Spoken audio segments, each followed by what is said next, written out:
Testing 1, 2, 3.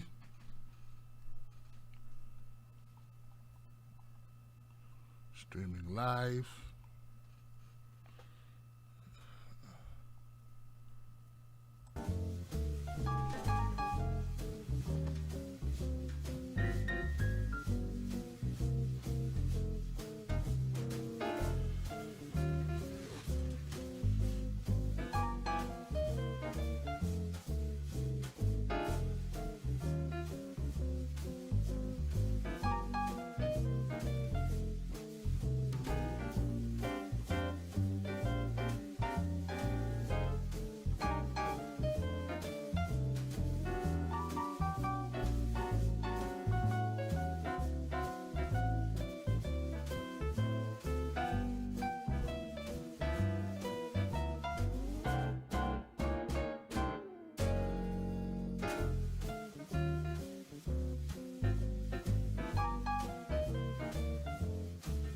Testing, Wolfpack Johnson's.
All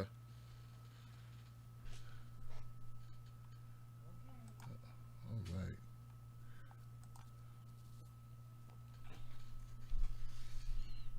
Happy to see me?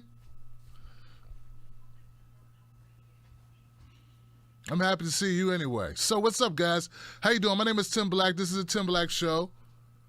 Jumping through hurdles because Blog Talk Radio doesn't allow me to test. Nothing I could do. Even if people have reached out, very generous people with their time, reached out and said, Tim, I help you test. Only way to test it is to test it with phone lines. And if I test with phone lines, we only get one shot a night. That would be it. We wouldn't be able to do phone lines until the next day. So I had to do it live, and as you can see, we ran into an issue. But Mystical Carter, my longtime friend and viewer of the show for the last 6-7 years, he's on the phone lines, and he said he could hear me. So that's a good thing.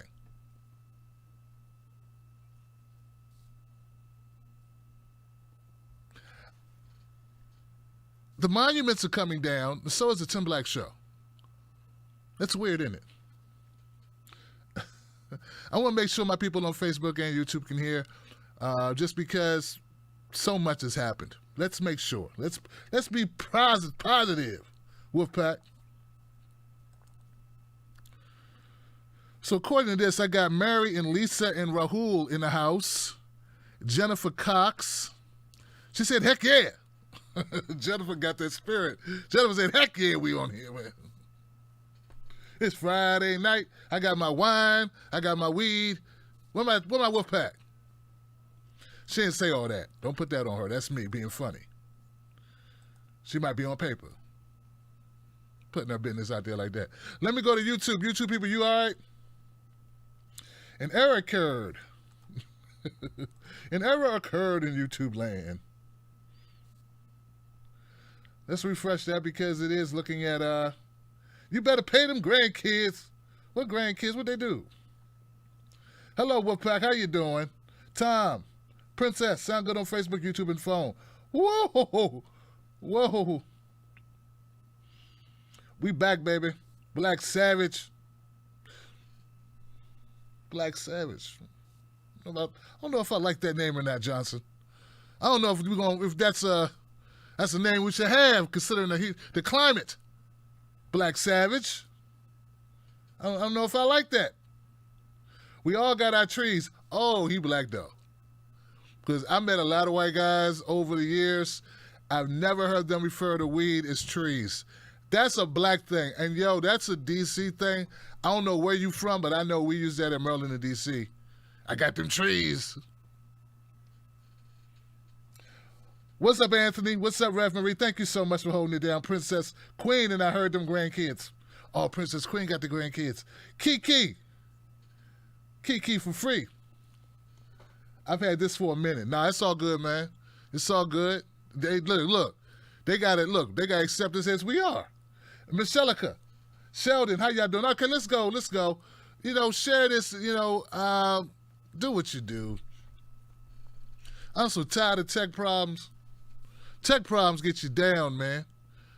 Ruined my entire day because I knew it's like, you know what? I'm just setting myself up for frustration.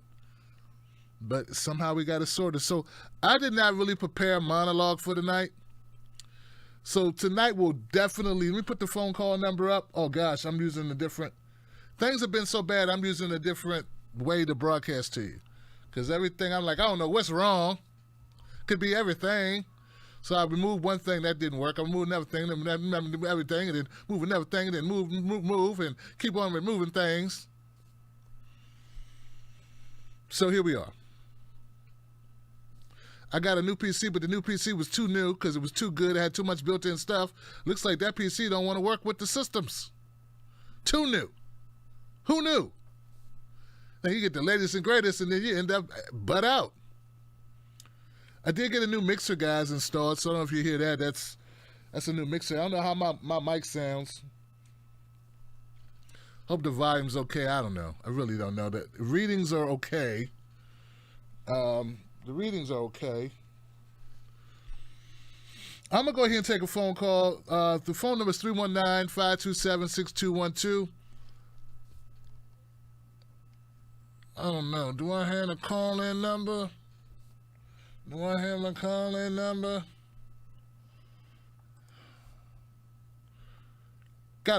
me try to put that on the screen, guys, because there are going to be people who happen by this and they'll be like, what's going on? I ain't never been here before. How you call in? And, it's no way to really pin it correctly. So let's try to go through here and let's try to be a little, I know, like trying to be professional now, Tim. Look at you trying to be professional. What you trying to do, Tim Black? You trying to be professional. Kind of late to try to be professional. You had us waiting for the show 20 minutes, 30 minutes, an hour. Now he won't be professional. Why he sound like a broke Bernie Mac? Why he talking like that? There's some of them think he got to make us be professional. He don't know about technology. Talking about he know technology. I can't find it. 319-527-6212. Tap somebody on the right. Tell them say 319-527-6212. Turn to the person on your left, say call the number. 909. I hope you can hear me. You're live on the Freedom Friday show. What is your name and what is your comment? Tim, it's Ermelinda. Hey,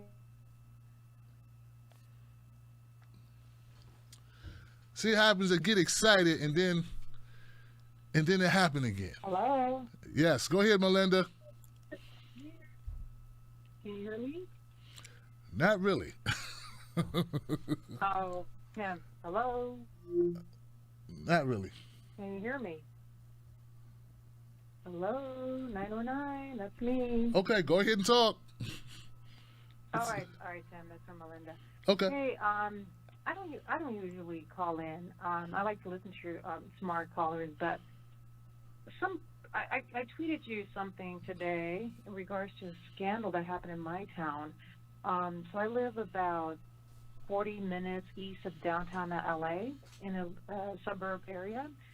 It's a law enforcement community, and we had our first black police chief ousted by city leaders, and basically there was they conspired to get rid of him.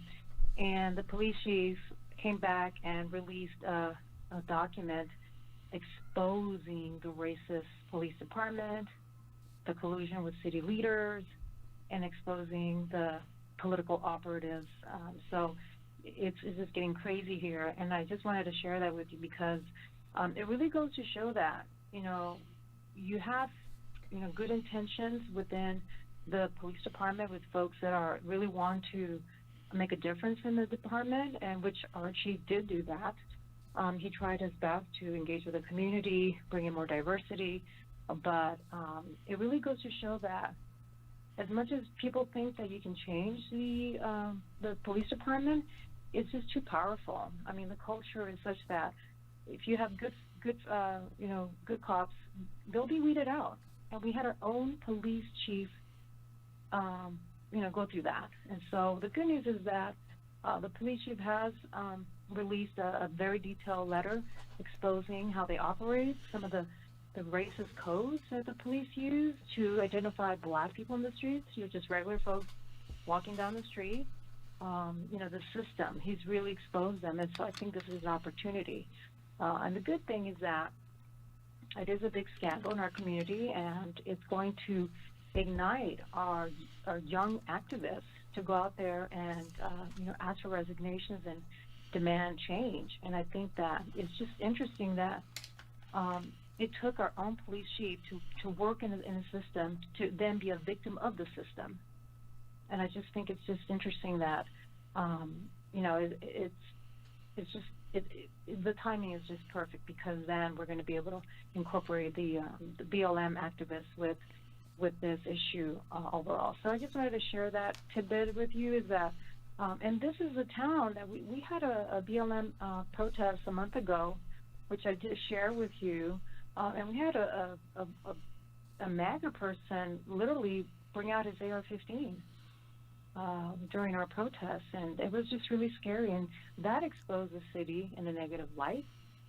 This scandal is now what the police chief is exposing the city once again. So I think you need to break down before you have any breakthroughs, and we're experiencing that right now. And I just wanted to share that story with you, and just also to let you know that we've got your back. No worries about your technical issues. We're here for you Friday night. Always looking forward to your show, and I think that's it for me. Well, Melinda, I want to thank you so much. And what's the name of the city and state once again? I'm sorry. Yeah, I tweeted you. It's City of Upland. It's about 40 minutes east of downtown LA. And, some of the students, they're aware about the Long Beach issue. He told me Long Beach is really bad. But you know what? This City of Upland, this is a cop community. And I did share the tweet with you. We are going to have a protest July 13th. We're going to demand the mayor and the city manager resign, because they were the ones that were colluding or conspiring with the racist political operative or the ringleader. And so things are getting really, really crazy. But the good thing is that our own police chief, he's very smart.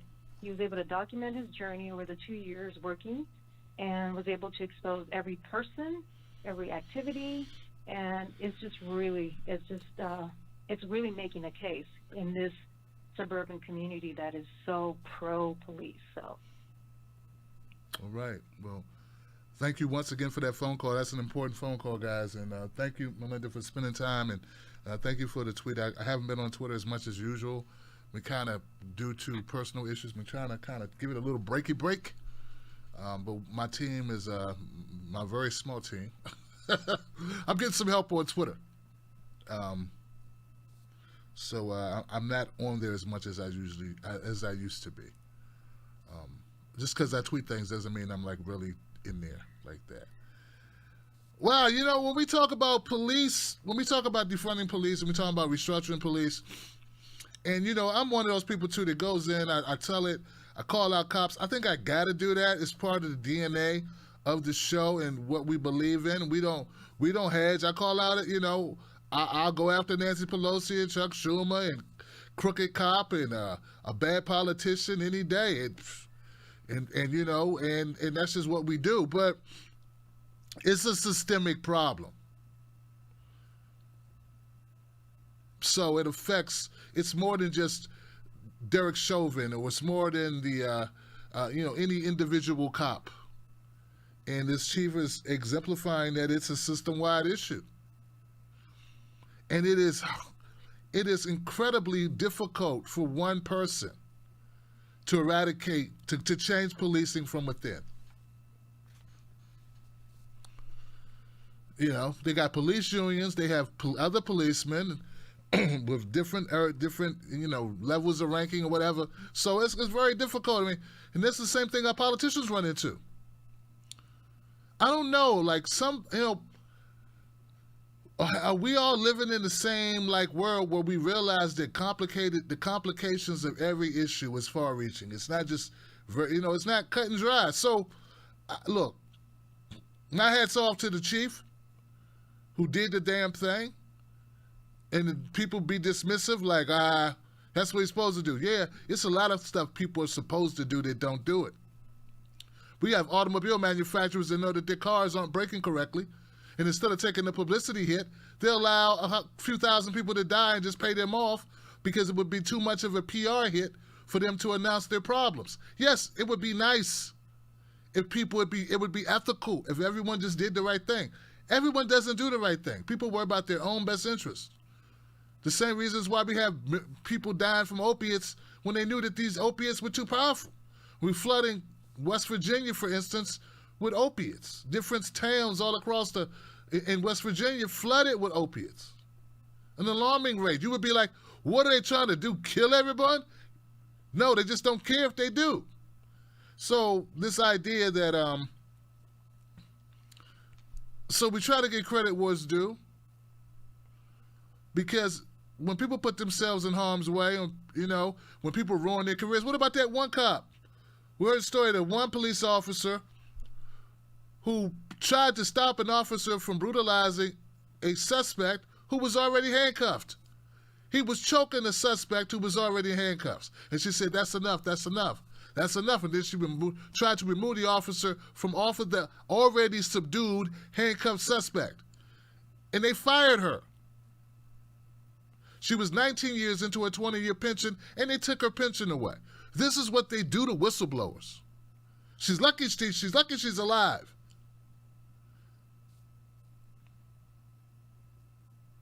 They say that she was a threat to the safety of other officers because she tried to stop this one officer from abusing a suspect. They fired her ass. Not just for her, to tell everybody else, don't do what she did. You follow the blue line, you walk the blue line with your brothers and sisters, or this could be you. That's what they did. That's exactly the tactic. So I want to thank you for calling up and saying that, and I will try to get we will look for your text or your DM. Okay? Okay. Let's go next call. Thank you, guys. Gosh, I'm not writing down phone numbers. Oh. I gotta kind of try to keep track. Got a little echo thing going on. That's okay. I'll take the echo. I take the 0. I take the 0. Let's try to do this the right way. I don't remember. I've been talking so much I forget what number that was. Let's just find out. 602. You're live on Freedom Friday. What's your name and what's your comment? It's Curtis. It's me, Tim. Curtis, how'd you get my phone number? I had the phone number. You don't like me? How'd you get my phone number, Curtis? I got your phone number, Curtis. You understand, I have connections all over the world. You Now, do? If you don't like me, if you want to hang up and disrespect me, I guess you can do it. I asked I'm not you, doing it how'd to you get my damn phone number, you wacko? You're crying. You're crying now, and you're disrespecting me, and I want your audience to know that. Your phone numbers records can be given anywhere in this country. Okay? It's on the internet. Okay? Don't call my Well, you house think I again. got one Hey, stuck around your hey! house? Don't call me again. Don't do it. Fuck you. You're Okay. a racist fucking black piece of fucking trash, and you're starting trouble with everybody. Fuck you. Fuck you, Tim. You're not anything what you say you are. Fuck Okay. you. Thank you. Don't call You again. racist fucking prick. I did nothing to you. You like to disrespect white people, okay? And you're stoking that thing. And I can prove that you're stoking it, particularly that piece you did on Wallace. Because the fact is, if NASCAR was the one No, that no, started no, that, no. and you're Go trying back, to go tell me back that to Don calling me Rickles the no. was Go Pine back to Pine calling me and the Big black City stuff. and you Go see back the to picture calling of me the the news? black stuff. Go Well, back to you're calling me the racist. black stuff. The Black Lives Matter thing is a Yeah. scam. They're Marxists. The Do Black not Intelligence call Agency my did that show, on the girls in you California. inbred They said piece they of were shit. Marxists. One of the girls that You founded it claimed inbred that they were piece of shit. You scary degenerate. Do not call my show. You're not wanted. You got connections. I got connections too. I don't know if you noticed or not, but I kind of know a lot of people. Don't call me again. Don't call this show again. We are very happy to hear how you feel about me. So therefore, you have no reason to call this show again. You trailer park, scary, dog-mouthed, rat-faced loser. Take you and all your friends, all your clan buddies in Florida, and go jump off the tallest bridge. You're a waste of whiteness. All that white skin that couldn't create nothing. Your existence is complaining. Ever since you've ever phoned this show, you've complained about how someone did you wrong. You are a disgruntled, pissed off loser. And we don't much like your ass. We liked you funny. Get back on your meds. Yeah, get back on your meds. No one likes you. You don't even like you. That's why you call here yelling. I asked your punk ass a simple question. I said, how'd you get my number, you degenerate? I didn't give it to you. How'd you get it? This is the type of shit I go through. Whack jobs who can move on with life, who don't like my show, who don't like what we do, but they continue to hate watch and to hate call. I don't call shows and people I don't like. But we're very glad, Curtis, to hear how you feel. You called up to this show a couple weeks ago kissing my black ass. You had tongue out and everything. And now you want to call up here and lose your mind. Well, you know what? I have a long memory. You are no longer allowed here. No shoes, no shirt, no service. But for you, it's no sense, no decorum. A piece of garbage, don't call the show. All right. For all those who feel my pain having to deal with people like Curtis, become a member of the Wolfpack, which Curtis is not, but he loves to use the services of this show to voice his complaints. And he tried to weasel his slippery ass into talking about Wallace. You wish you could drive NASCAR. Shut up. Neither Wallace or 10 people that look like him care what you think. Go listen to the Hodge twins or that horrible ABL or whoever's name, Antonio, whatever his name is. Go listen to one of those, Brian Logan. Yeah, go listen to one of those guys. Those are the types of blacks you like. Go listen to them. You listen to real black people from the streets, from the hood. You listen to real black people that been through the ringer. Don't come here, man. Go over there. People that kiss Donald Trump's ass who looking to make money off Trump wave. Go there, you scumbag. I feel sorry for anyone who knows you personally in life who has to put up with you for fear that they're afraid that they have to put up with you. I'm not going to live in fear. Anything you want to do, do it.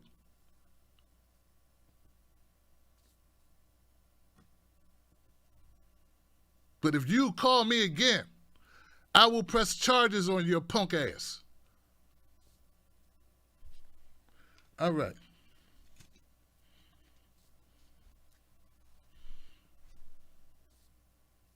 I'm sure glad we got the phones working. We might have missed that. We wouldn't want to miss that. That is, that's life, man. I know when I first started doing this, Wolfpack Got Johnson, when I first started doing this, something like that would have pissed me off. I'd have got all crazy in the face. But I'm hardened at this point. I'm battle tested. I'm heavy structured.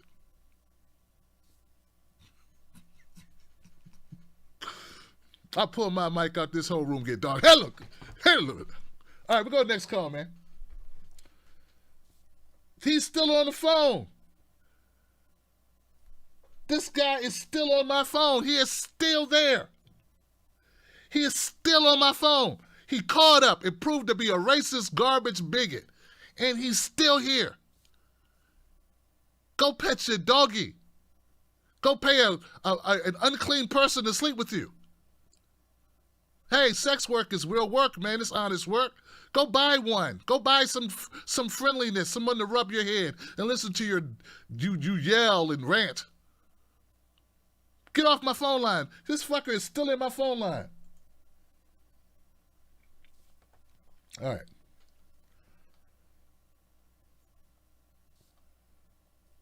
Talking about Bubba, because you covered Bubba Wallace. You covered Bubba Wallace, and you said to Bubba, shut your ass up. Dumbass blaming one person. We got a whole fucking next NASCAR whole organization worth multiple billions and $1 billion. He want to blame one guy.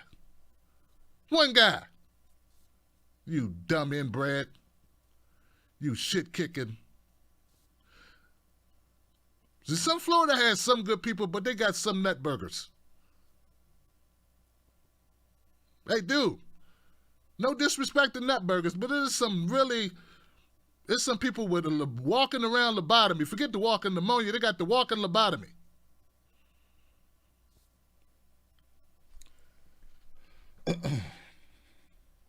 Jesus. 240, you're live, Freedom Friday. What's your name? What's your comment? Hello? You're live. Did you have a comment, 240? Hello? You're live. Do you have a comment? I think you're great. You're doing a great show. Can you hear me? I can hear you. Can you hear me? Can you hear me? I can hear you. You're doing a great show. Yes, I can hear you. Well, thank you. Where you from, person with no name? This is Angela from Tupelo, Mississippi. Oh, trolling. See, click, trolling. What's so funny about your name and where you're from? That's how you know. What is it? Mess with Tim Day. Tim's been gone for a week. Actually, I wasn't gone. We did a show yesterday. You just didn't come because you couldn't use my phone lines. He's like, screw him. If he doesn't give me the phone lines to give me a chance to shine, what's the purpose? I've been practicing something to say all week.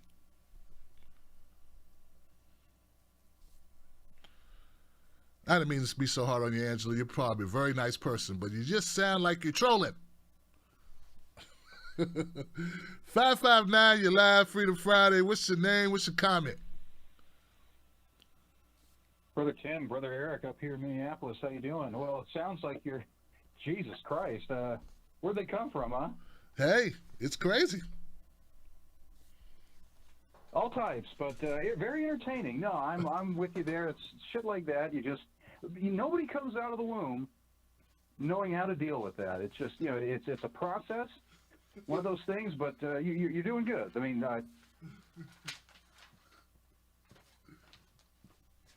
yeah. Thank you, Eric. Man, I appreciate you, brother. wanted to say about the policing stuff, and I wanted to actually extend. I think an earlier video you either did today or maybe it was yesterday, but just working from home today is just kind of every day is almost Saturday, but. With police, we can't let this opportunity pass us by. I mean, if anything, give them something that they can't lose. So let's make a deal. Like, all right, you want to do X, Y, and Z?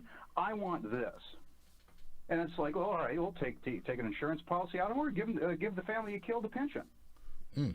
So you have to force them to ask, hey, do you hate me, motherfucker, more than you love your children? Think about it. I mean, it's like traffic violations. You can't lose your license if you got to drive. So you're gonna think twice about getting them tickets, because they'll take your damn license away. It's the same thing with that. Mm. So let's maybe we ought to force that issue. I mean, you can apply that to a few other things. I mean, so it's like, oh, these dipshits want to keep statues of these traitorous assholes. All right, well, you know what? Yeah, free health care. I want that. You do whatever the hell it is you want over there. I want this. Do you want that so bad? And that's how you negotiate. Now, I'm sure there's people. Oh, that's a. So no, hey, I'm getting what I want. Mm-hmm. I'm cashing out. That's when you come to the table, that's what you got to do. I mean, I'll never forget with like the Affordable Care Act. Everybody, especially on when I used to listen to Sirius XM, like, well, you can't just come to the table with these unrealistic. Whoa! I'm glad I would never have any of those people negotiate for me. You always have to go because you're going to meet in the middle. But if you're gonna parse your stuff down before you even go into the meeting, and they know that, my God, man, well, look at what we got. I mean, now it's the one thing I always said about the Affordable Care Act. Hey, pre-existing conditions. Say what you will about it. It is not. Hey, a lot of things. I could tell you stories. I'm sure other people can, but. It's something, and you got to keep going after more. What's that song? More, right? I mean, come on. It's let's not rest on our laurels here. But anyhow, so just some food for thought. And hey, everybody stay safe because people are losing their minds out on the coasts. Man, hey, just stay safe there in D.C. With you think that you'll all become a state, or what's the word on the street, man? I don't know, brother. They're looking to do it. I think it should have been done under Biden and Obama, but that would have been expending political capital that they didn't want to expend. Yeah, what a joke. But hey, if it makes sense to me, it makes sense to I'm sure a lot of other people. So hey, maybe that and a series of things. But no, just keep up the good work, fight the good fight. But hey, stay safe. Just make sure you eat, sleep, and do all the basics because everybody else seems to be. Neglecting that, so we just gotta do for ourselves. You know what I'm saying? And just look out for each other. Mm-hmm. I know what you mean. I'll leave it at that. Yeah, I get it. Thank you, Eric, for the phone call, man. I appreciate it. Yeah, you gotta be safe. Yeah, you gotta be safe. Colin Noor, is that his name? Call Colin. Call Killer Mike.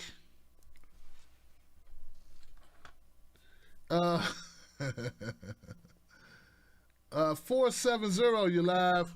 Freedom Friday. What's your name? What's your comment? Hey, Tim. This is Philip from Atlanta. Hey, what's up, Just Phil? calling.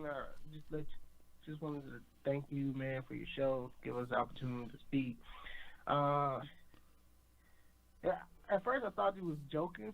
I mean, I thought you and the guy was joking around, but then I'm like, oh no, this is actually something going on right here. But people like that are trash. And I'm calling because one thing about the monuments, I'm in Georgia, so we got the big, huge monument in Stone Mountain where we got traitors, and people don't understand that they fought against, America, but yet we want to celebrate them. And we celebrate people who's not from Georgia, just want to say that. And, we have so many good leaders in Georgia we could have put and actually could destroy that monument and actually get good leaders or put a nice monument for people to actually go up there. A lot of people don't want to go to Stone Mountain because of that situation. But other than that, I just want to say thank you for the show. Black Lives Matter. And I just appreciate your content, man, that you put out every day. And we need a voice like you, man. We need a voice like you. So appreciate you for taking my call, and I'd love to continue to listen to you and the other callers. Thanks.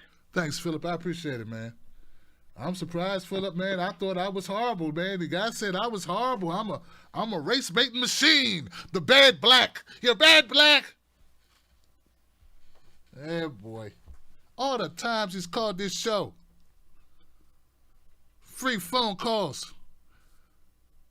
On our dime, on our Wolfpack's dime. We pay for these phone lines for his lazy ass to come here and use my phone. He's never given anything to this show ever. How could you listen to a show for 7, 8 years, call in, 20 times each year, and then talk about how racist I am?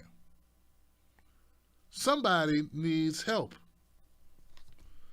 Hey, look, this is why America is so horrible. We don't provide health care. Obviously, this man is in need of special therapy, attention, medication, rubber room, something. Ice bath. Shock therapy. Be tuned up with rudimentary tools. Something.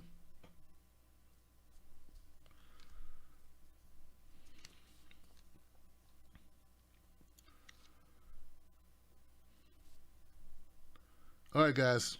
We're going to go next phone call.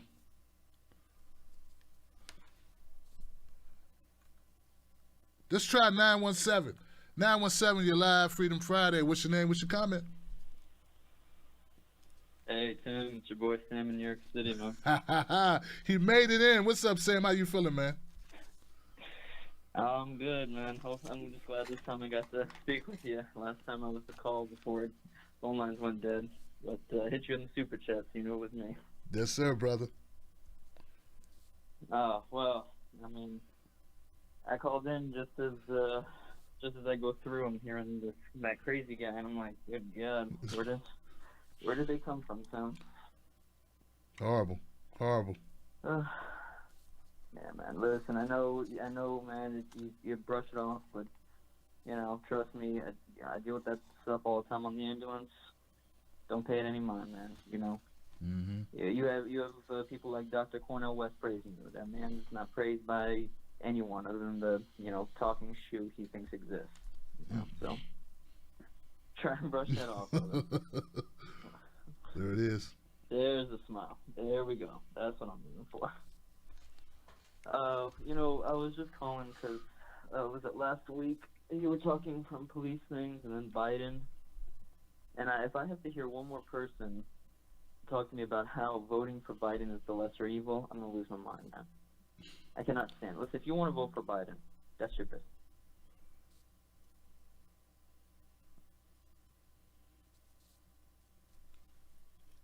I think Kyle made this point, like, he mainly gets, like, and I'm not trying to broad brush, but, like, he gets the suburban white votes because, MSNBC has spent the last, like, 4 years streaming about Russia.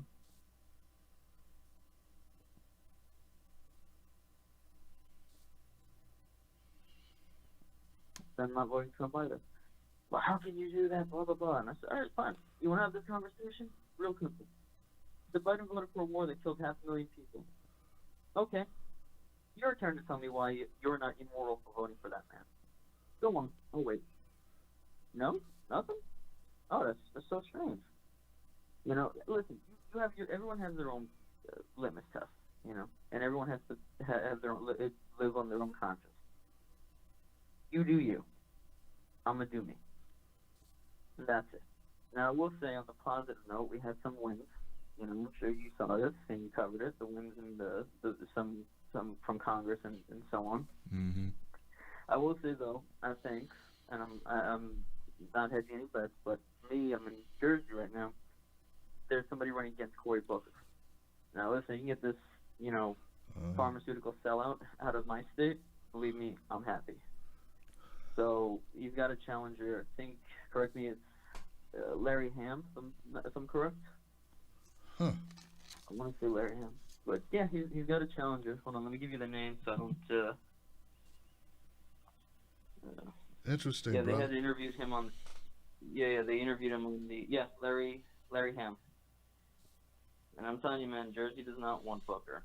Nobody's looking at Booker like, I'm gonna vote for you. Like, what else do we have? Wow. So that's the thing. You've got an actual grassroots, challenger. So I'm, just trying to focus on that. Mm-hmm. And I don't want to take up your time because I know there's people online. But listen, man, as always, I'm glad you switched to French press. And keep it rocking, man. That's what we do, Sam. Thanks for the call, man, and be safe out there. I know how you interact with the public as well, brother. Thank you, man. But always try to remember you got a great fan base. We got your back. Don't let that, ruin your night, man. No doubt, brother. Thank you, brother, for the kind words, man. And check out Larry Ham, guys. And then that's something what Sam just said about Cory Booker in New Jersey. Why is it all these establishment Democrats are never popular at home? Never. People at home hate them. But they get to go on the national stage all of the time. It's despicable, guys. Pete Buttigieg. South Bend couldn't get rid of that guy quick enough. They couldn't stand that guy. But he's on the front stage. Wasn't he? Horrible at home. Run out of town on a rail. Get the stepping, Pete. But to national stage, they propped him up like he was excellent. When push came to shove, these candidates couldn't win their own states. Cory Booker. He'd have lost Jersey. Kamala Harris. Lose California.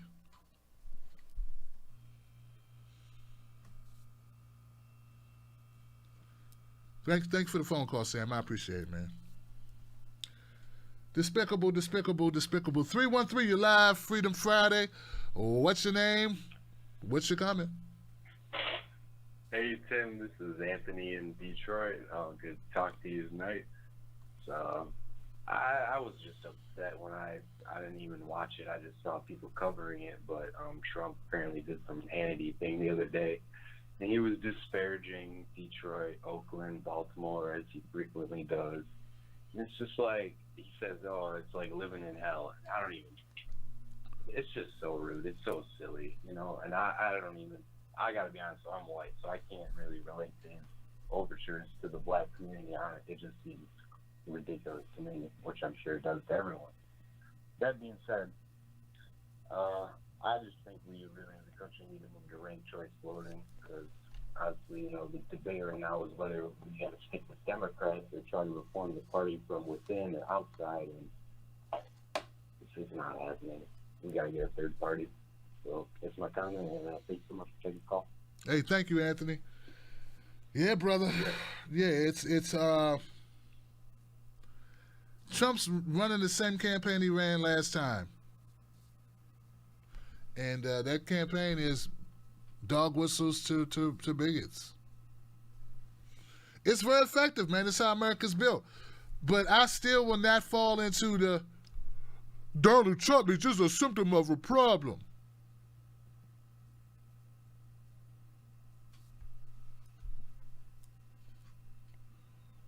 Hey, you know, the problem may be obesity, but heart disease will kill you. The heart attack will kill you, right?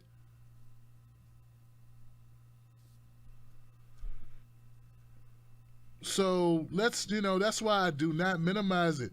Who do you think these morons idolize? Who do you think they get their marching orders from? The guy joked about people drinking bleach. He said it was a joke. Didn't sound, I didn't hear it funny. I didn't hear ha ha he he. When I say jokes, I smile or something.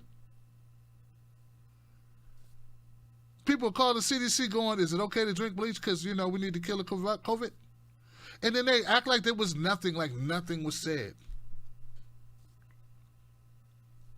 It's like every once in a while, Trump gives himself a little heat check.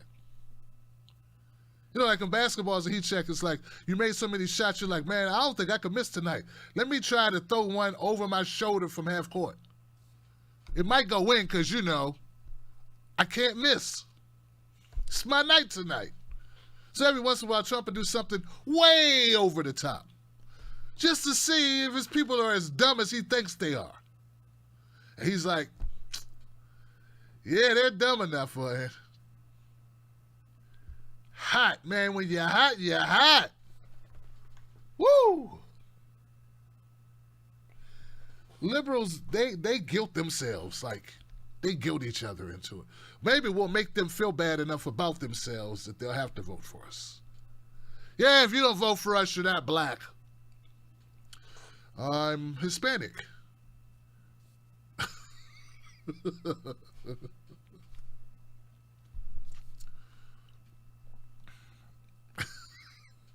Tim, people always like, Tim, you know they're all black Latinos. I know, man. I know. But it's about how people identify as well. It's how people identify as well. It's not just what they technically are. It's like if they, you know, because you don't have to identify that way. You know? I'm going to go to the next call, man. Do nothing to get in trouble on this line of talking. 408. You're live. Freedom Friday. What's your name? What's your comment, 408? Oh, that's me. Hey, Tim, it's Alex from Berkeley. It is Alex. How you doing, Alex? What's up, man? Oh, man. Hey, you know, imagine if Curtis was that loud and passionate about his own community. You know, imagine how much better his community might, you know, fare and how much pressure he could put on his representatives. You know, let's all take that and run with it. You know, get mad, you know.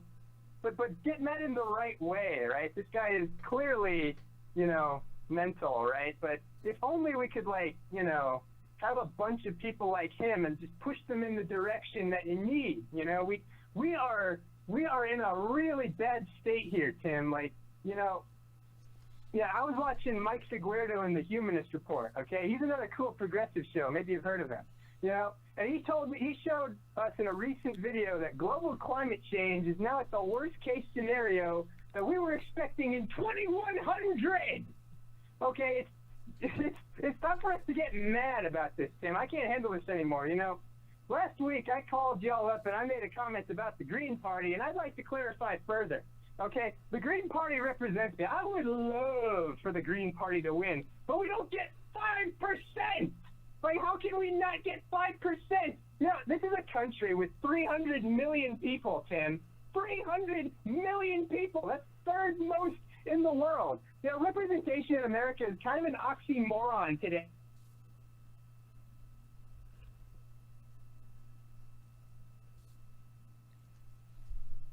Fucking people, richly populated, and we have, two fucking choices.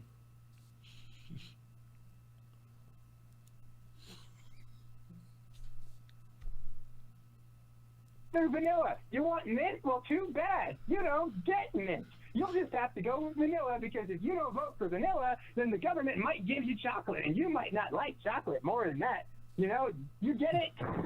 In fact, if you go deeper and actually research your political parties, you'll find what we have is actually a one-party state masquerading as a two-party state. And I already said that last week, but it bears repeating, you know, because that's how democracy is supposed to work, right? Giving a voice to your own unique political opinion that's yours and yours.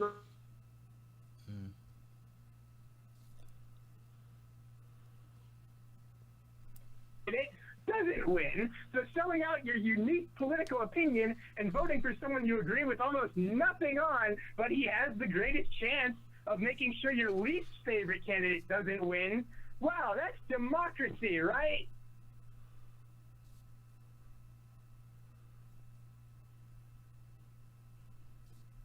Meet with eyes, right? Like we're not real, like we're not real thinking people, which, I mean, with a lot of these, you know, people in the country, that might be true, but like, I mean, it's so condescending and we don't have to put up with it, right?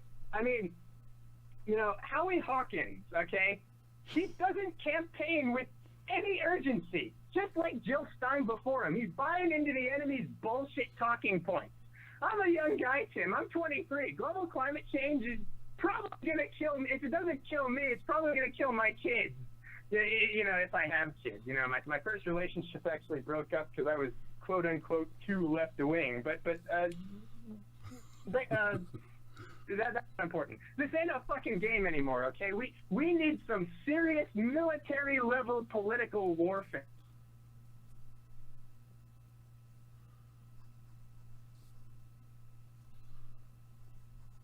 McConnell a bitch tortoise. You know, like, Congress can send people to die in Iraq, but we can't say a naughty word.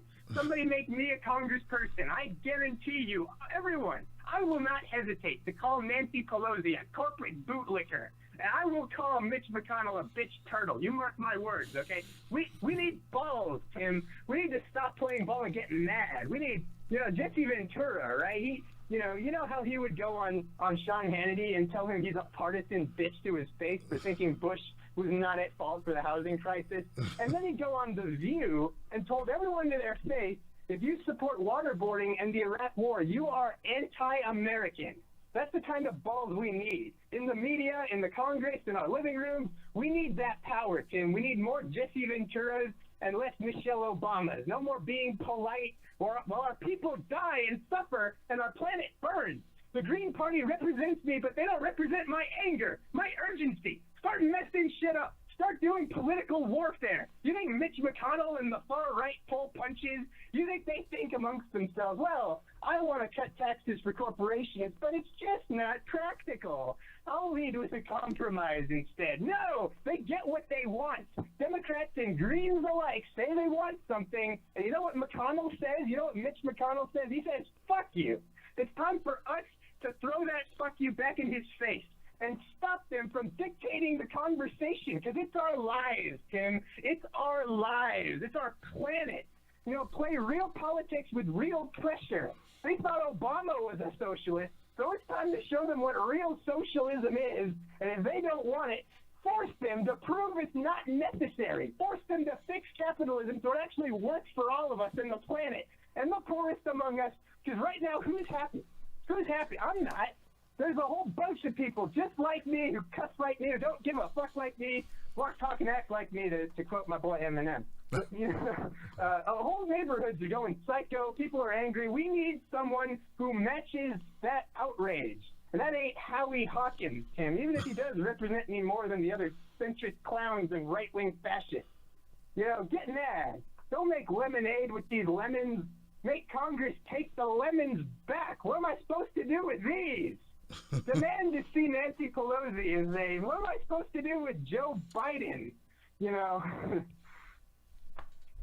Yeah. Yeah. And by the way, can we burn down the Libertarian Party? Like, Libertarians confuse the shit out of me. Like, what's the difference between Republicans and Libertarians? Like, they both hate taxes as a concept. So no unemployment benefits, Social Security checks, Medicare, Medicaid. You know, too many services that are useful to the people, and both want corporations to be deregulated. Like, Just become one party already. No, that's crazy talk, though, because, you know, we need something to off-balance the Green Party, right? Right. Ugh. That's not, yeah. We need a Green Party that is populist economic, militantly environmental, Green New Deal, end the drug war, protect the environmental, protect the environment, regulate corporations, and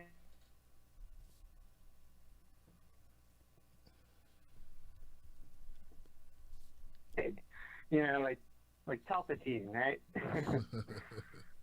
Yeah. Anyways, Yeah, brother. Have Howie Hawkins on your show, Tim, and tell him to snort some cocaine. You know, get animated. You're the voice of the disenfranchised leftist. Please get angry, like me. Represent us. Like we need to be represented. Did you vote for the Pentagon? Did you vote for Wall Street? Did you vote for a new Cold War, a new nuclear arms race? Did you vote for the CIA? No, nobody voted for that shit. So let's throw it in their face, Tim. Let's throw it in their face, damn it. I like the spirit, man, as always, Alex. Thank you for the phone call, brother. Damn things I'm done, breaking Tim. up. You can Rock the show, man. I think with the libertarians, man, two things, Alex. I think with the libertarians, I think because they want to legalize marijuana, like that was like Gary Johnson, like that was like the cool, they're supposed to have been cool, but everything else you said, yeah. And they may be slightly less hawkish on, you know, foreign, you know, war issues than Republicans, but everything else is pretty much the same. And that's for the Green Party, man. I got to agree with you. I mean, like, people have been asking me why didn't, you know, Howie Hawkins or whatever, and I saw you catching a little bit of heat about it. I kind of avoid the conversation about Howie because I feel he doesn't have a chance in hell, and I don't want to get people excited about a candidate who I don't feel is even running to win. There's been a couple candidates who want to come on my show who I don't feel want to win, really. They're just doing, it's performative, it's an exercise. It's something to do. That's how I feel. Hey, look, if I had somebody, to your point, Alex, you're a young man, but you're still, your instincts are spot on. Like if it was somebody who was just hungry, damn it, I wouldn't care about the odds. But you gotta be hungry. You gotta be like, yes, I'm going out here. We're gonna do everything. We're gonna fight.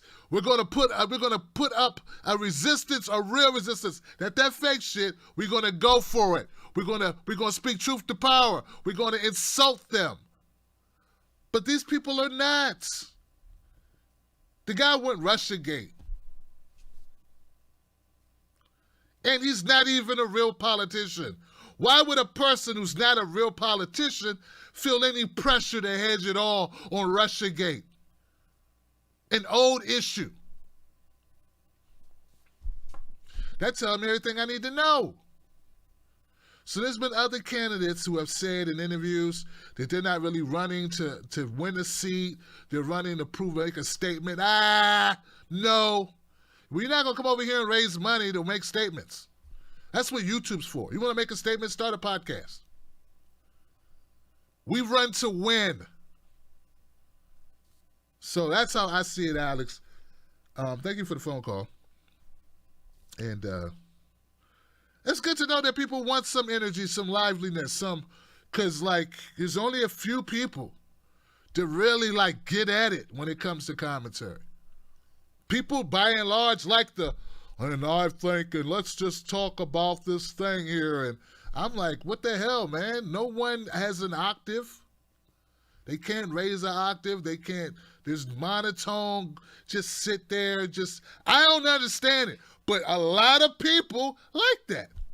And I'm like, these people don't even seem real. They're even conversational. They don't even go out in the real world and do shit. But people like it. Now, who am I to knock them? But it's good to know that there are people. I see to keep finding more of these people. The wolf pack is slowly growing. We're slowly finding more and more people who like people with personality. People have actually lived a life and done things. Have more to bring to the table than they read a couple of news articles. Like there happens to be The Tim Black Wolfpack were finding people, slowly finding people from all over the country, man, who want real shit. So, yeah, speaking of realness, I think we got Kira here. 252, you're live. How you doing? Hey, how you doing? I'm doing great. How you doing? Hey, I'm fine now. You know, the Wolfpack has my back, so we good. You know, we left and came right back. It's amazing.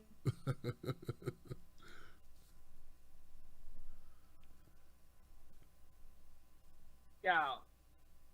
And as far as what Alex was saying, I wanted to piggyback off with some of the things that he was talking about fire and wanting someone to fight the status quo. That is what I have been talking about this entire time.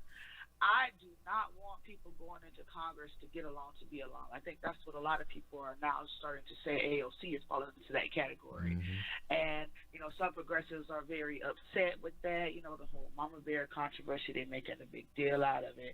And, you know, quite frankly, I like the fact that there's a progressive voice in there, yes. I just don't want her to lose her fire and her fight. And that's something that concerns me with all potential congressmen that go in. You know, I'm watching Jamal Bowden and him win. I supported him for the first week. When he put his video out, I immediately started donating, and I did some calls for him. I was really excited to try to get Angle out of that seat. And, you know, it happened. And it happened with such authority that I think that we are starting to make waves in a way that it's just so positive. And that also bothers me with Joe Biden, like Alex was saying, you know, status quo Joe, you know, he's not going to go to Washington until they demand that they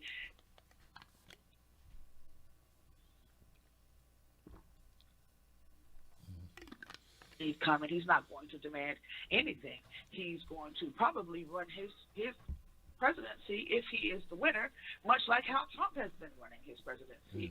But, you know, the part that really baffles me is that y'all would rather have, you know, and when I say y'all, I mean, you know, the blue MAGA Democrats.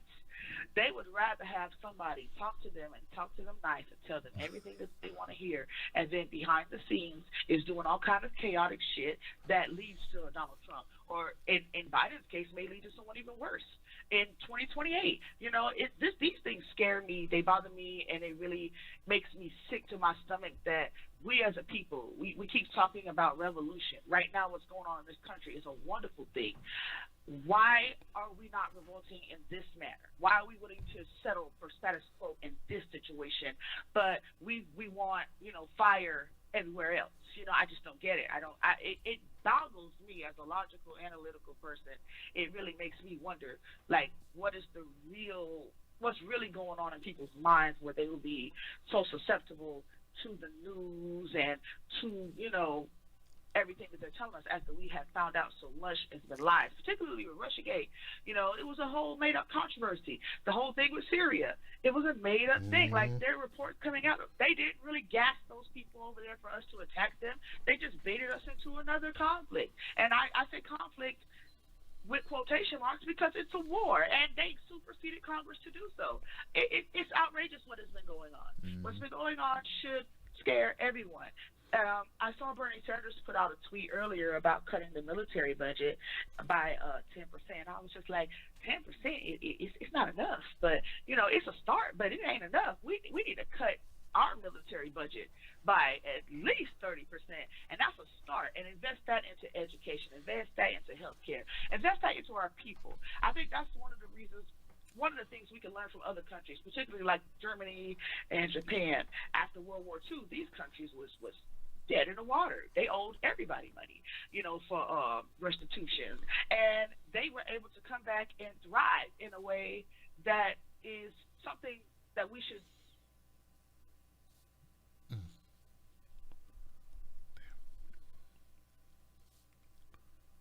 as a entire population has went down.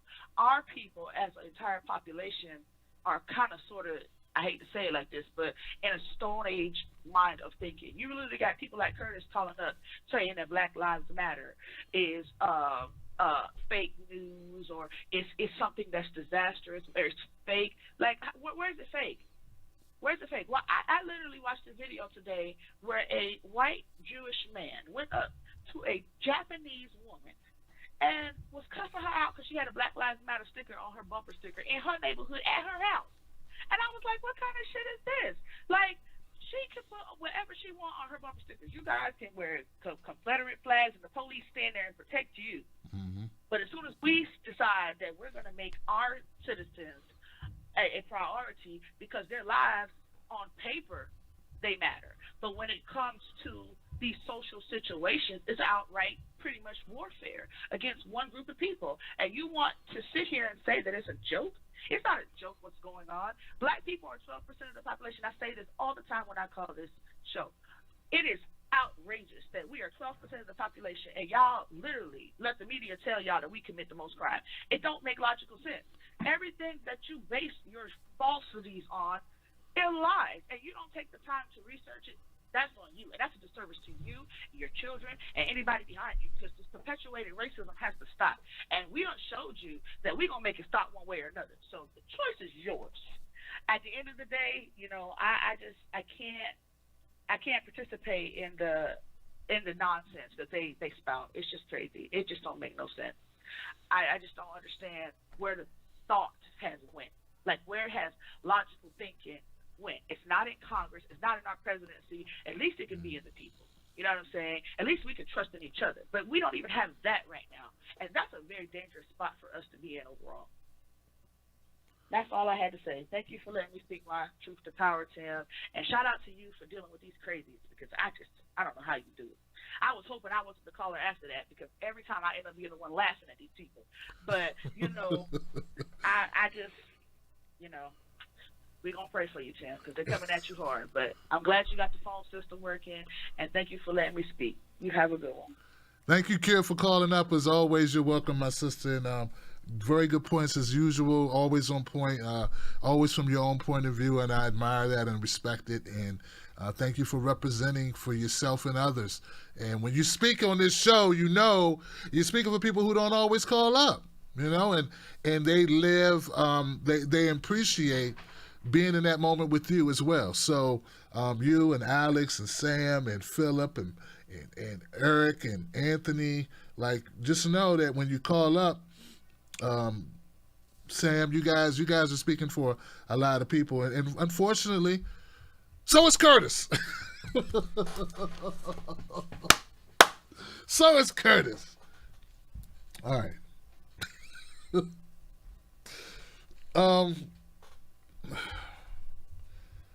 All right, so I'm going to jump back. I got a 360 number. I don't know if you've spoken, but I need to get to 360. How you doing? Well, hi, Tim. I think that's me, Ramona from Washington State. Ramona. Okay, Ramona, what's on your mind, sister? How are you? Well, since I'm right across the water from Seattle and they're trying to close down the Chaz or CHOP, whichever term you want to use it, it's so ironic that every newscaster that goes there has their camera crew walk right by the big placard of demands, and they go, well, these seem to be very incoherent type groups, and they have no actual demands. It's crazy. You look and it says, first of all, 50% to 100% defunding of the police. Second, there should be no armed force. It should be banned entirely. Third, end of the school to pipeline prison and get rid of that new youth prison you guys just built in Seattle. Anyway, I find it more than ironic that they, you know, the local police, not the local police, excuse me, the local media come through and they just, oh, nothing to see here. No, we don't see any list of demands at all. Yeah. Anyway, there are demands out there, and we need to keep staying in the streets and demanding. The other, back to some of the other people were talking about strategies for voting. As the very old activist, long since dead, Emma Goldman said, if voting changed anything, they'd make it illegal. So we have to look for any and all ways that we can make changes for each other. Anyway, love to all the Wolf Pack, and glad to talk with you, and I'm enjoying the chat as usual. Thank Curtis? you, Ramona. Curtis needs to get a therapist other than Tim Black. I'm just saying. Anyway, all right, bye. Bye-bye now. Thank you, Ramona, for the phone call. You know that was all because he called me, and I'm like, what the hell? This guy left me this long message. Like, how he get my number? So I didn't call him back. I'm like, what's this guy doing with my mobile phone number? So that probably got him angry because he called my number without my permission, and I didn't return his call. Then I asked him, how'd you get my number? And he yells at me. I'm disrespecting him. Asking him, how did he get my number? He doesn't answer me. He instead tells me I have no right to ask him that. And anybody can get anyone's number. But you guys heard me publicly tell him, do not call me. And do not call this show.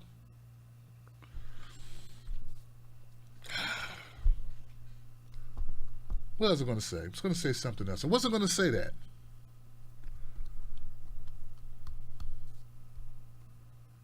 You know, there was someone was talking about how these words. Oh, I know what I want to say. First of all, I want to say, shout out to Let the Madness Begin. Shout out to Let the Madness Begin. Someone helped my show. They said, hey, I want to help the show, get the phone line. Could you do me a favor? Could you shout these guys out? I don't know what happened. They had a show. Now they're not putting out content, or I don't know what's going on. Could you please do me a favor? Could you just shout them out? Of course I could shout them out. Let the Madness Begin. I interviewed them in 2016. We were together in Philly. We bumped in together at Philly. We interviewed. I spoke with both of them. I can't say that we're close, but we've spoken, and we're independent. And I think we're all trying to get to the truth in our own way. And I support them. I hope that they are doing well. And go check them out if they're available. I don't even know. I try my best not to really, like, people impact you if you watch them too much. There's no disrespect to them at all. I just don't. I got too many jobs. I don't watch that much content. But I know that those brothers mean well. I believe very much that they mean well and that they're sincere. And that's a lot, right? Because a lot of news entities are not.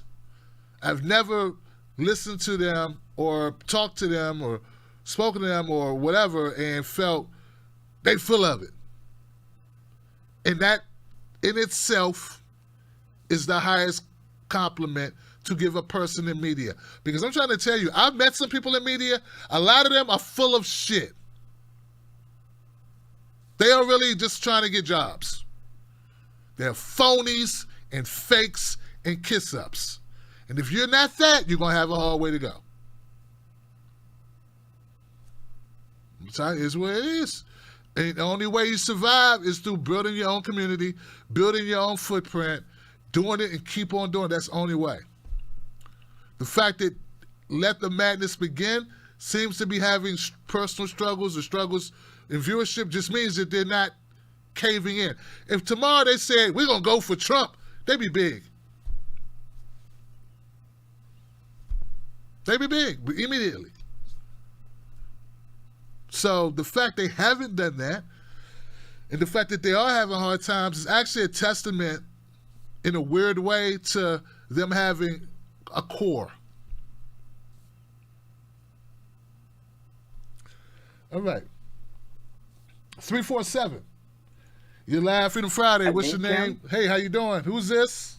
How you doing, Tim? This is Umar from Brooklyn. What's up, man? What's on your mind, my friend Umar? Wow, so much. Okay, you know what? I have to thank you first. When Bernie dropped out and AOC made him out with comment and every single progressive channel went off, you were the only ones to point out. You know they're fighting a system, right? You know this system is big and powerful. And it doesn't pull punches like you people. Sometimes, you know, things got to happen. We can't have Bernie out of the office. Even if you don't like what he did, he's still doing stuff there. And if we voted more people in, then we can back him up. And maybe AOC can sit on Pelosi's doorstep like she did at the beginning. But right now, she got to play the game so she don't lose. I get that part. And another thing, I came back from last night from the Occupy City Hall. Amazing amount of people. This is different. And I'm old, even to you. I'm no offense, but you're a kid to me. I'm almost 60. And I got names nobody will remember. Yusuf Hawkins, Yes. Elder Bumpers, the 2 children killed in Crown Heights. I'm sorry, I can't think of their names, but still. My point is this to everybody out there going, well, this protesting is aimless. No, it's not. You see these TV shows, you think this is a small thing? You think it's tiny that every company is about to jump and bend over backwards because they see the writing on the wall? That ain't small. We couldn't get that back then.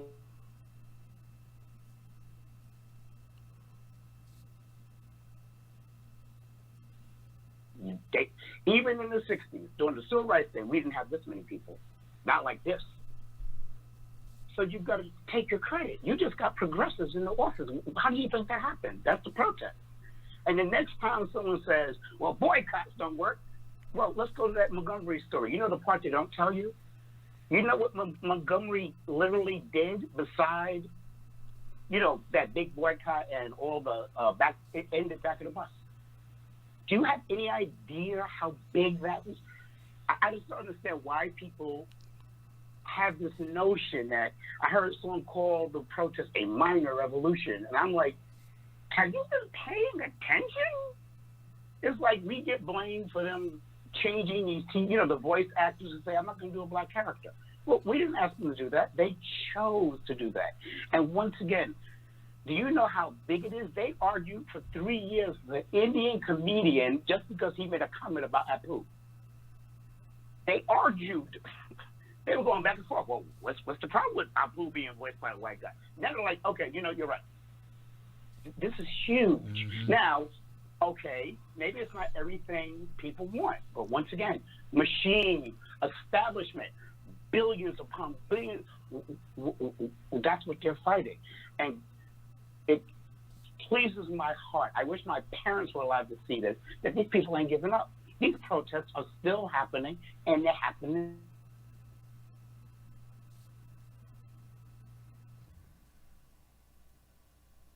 Small.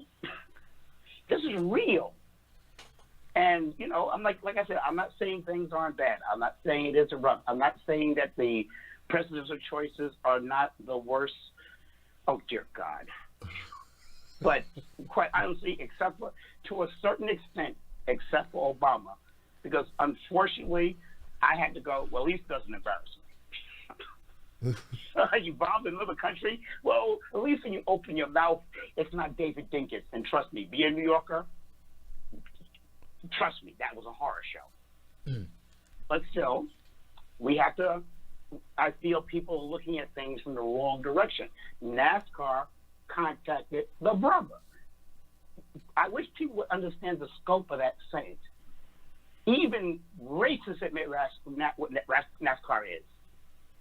And for them to go, you know what, you're right, no more Confederate flags. I'm like, okay, it's symbolic, I agree. But symbols have meaning. Things start somewhere. Do you think civil rights, do you know how long those people, the first protesters were protesting before we could even get people to talk civil rights? And now I heard your favorite two, Crystal and Saga, I know you love them, go, I think Black Lives Matter is more popular than Trump and Biden. That's what I'm saying. This is awesome. Like that young man who called before, he's absolutely right. We need some fire, but we got fire. We got you. We got other commentators who lighting stuff on fire. And I don't think this is going to end. I'm hoping it doesn't end like I fear, because I was a young man during 10th State, and I remember those news reports.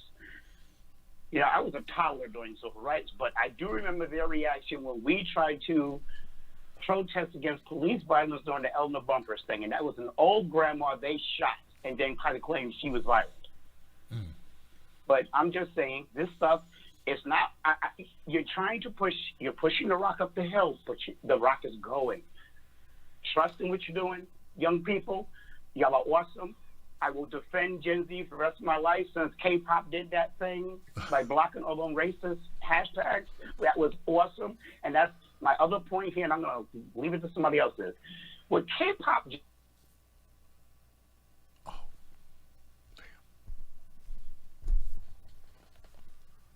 See how it feels? And when you drown them out, your message goes first. When you let them get the news, get the voice, and I wish to God I could convince every progressive channel, stop interviewing these people. Stop having them on your show. We do not need the racist point of view. We kind of got it. All you're doing is giving them a platform. You're giving them a voice. Even if you think you're debating them, you're giving them those numbers. But now, no, I've never seen, and I'm telling you, I've been to some protests.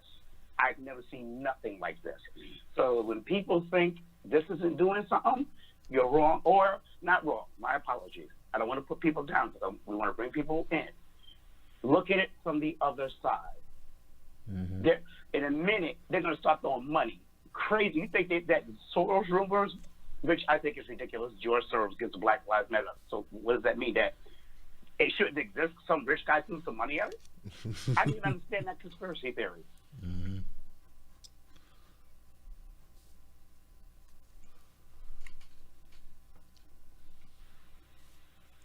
Shell, you just want some significant progressive seats. And even if the brother in Kentucky don't win, look at what he's doing. He's nipping at that Democratic Republican. Wow. I'm surprised I don't drink. But anyway, I'm going to go. Thank you very much, Tim. You're awesome. I'm a Wolfpack member. I'm about to, my boss has put me back on the job, so I'm increasing my membership because that's how much I believe in your show. Peace. Peace, Umar. Thank you for calling up and giving us a little historical context to what we're seeing, brother. And we need more people of your ilk to call up and you know, give people the benefit of your experience and your time on the planet. I'd say it all the time. We need a diverse coalition. That's not just color. That's age. That's background. That's life experience. Brother Umar could resonate with people of like age bracket who understand mortgages and house payments and retirement and want to hear from somebody in the same boat. Those people vote a lot. We need Umars. And we need Alex's and Kira's and Tim Black's and everybody else who called up and Ramona's. So thank you for calling up, and you're right, it didn't start just yesterday. It didn't start yesterday, and look where and now we're doing something, and let's keep it going.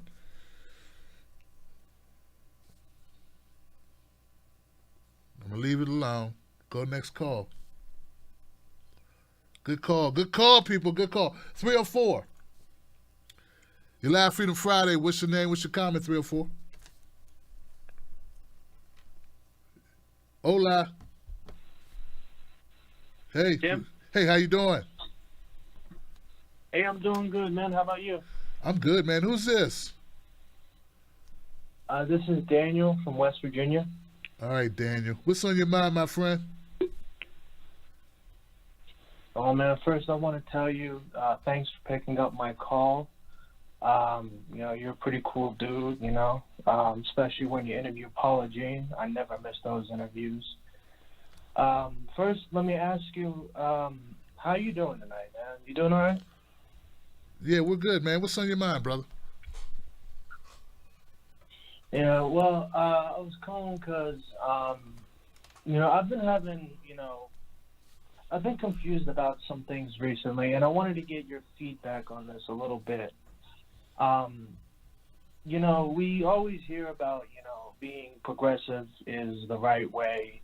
You know, if you run as a progressive, 9 times out of the 10, you know, you're going to win. And, you know, we've had won victories. We got, you know, AOC, we got Ilhan Omar, Rashida Tlaib, Ro Khanna. But then there's sometimes where I just don't get why people vote the way they vote. Like, I first became politically active in 2016 when I volunteered for the Bernie campaign in West Virginia, which he won, by the way, all 55 counties. And I was featured in the newspaper. I thought, man, I got to keep volunteering. 90 seconds. We win this easily. But I just don't get sometimes the way people think when they vote. Like, I understand, there's some argument you could make for someone like Hillary Clinton. She's a woman. If that's what you care about, that's fine, right? But I just don't understand that Bernie was in 2016 and in 2020 was running on making your life better, right? And I don't really care about Republicans. 60 seconds. The Democratic Party, because if our goal is to take over the Democratic Party, then we need the Democratic base to believe what we believe. What progressives believe. That's what I assume our goal is to convince the party, and then after we convince the party, can convince the people to believe in our message. But I just don't understand why people continue to vote for, conservative and corporate Democrats. And I should know, I live in West Virginia. We have the most conservative Democrat here, Joe Manchin, or as I like to call him, Joe No Chin, because he doesn't really have a chin to stand on. But, even with our governor, he ran as a Democrat, and then he, after 10 seconds. After he, was in office, he turned into a turncoat, became a Republican. That's the guy. And even in 2000, sorry? Yeah, what's the governor's name again? His name's Jim Justice.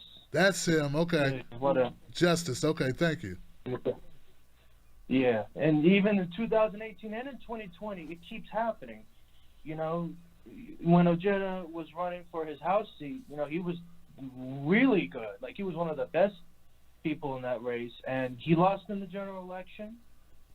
And even in 2020, now thankfully this time, and I'm just looking at West Virginia right now, but I believe this, includes the country as a whole. Like, we won a lot of primaries here. Paula Jean, thank God, won our primary. All three House races that we had, the good ones won. But even for the governorship, like, we lost. We had an excellent governor candidate named Stephen Smith, who I was, campaigning hard for, and he lost to another corporate guy. And I just don't understand why people keep voting for corporates. I know part of it is they got a lot of money, and they try to build legitimacy in the press, and they do groupthink and say, well, I'm the safe choice, and all this and that, blah, blah, blah. But, even with, even when people do the research, which a lot of people are doing now because for our quarantines, we're going to do, look up stuff online and do research. I just don't understand why people keep voting like that. And if you disagree, if you know it and you disagree, that's okay. Then you know what? You keep voting that way. And even if you're too busy, and you don't have time to be informed, and you're just voting impulsively, I can sort of give you a pass on that, but not really, because you should be informed. But if you're working, 9 to 5, and you got kids, Right. All right, brother. Well, hey, look. We're going to pose that question to the audience.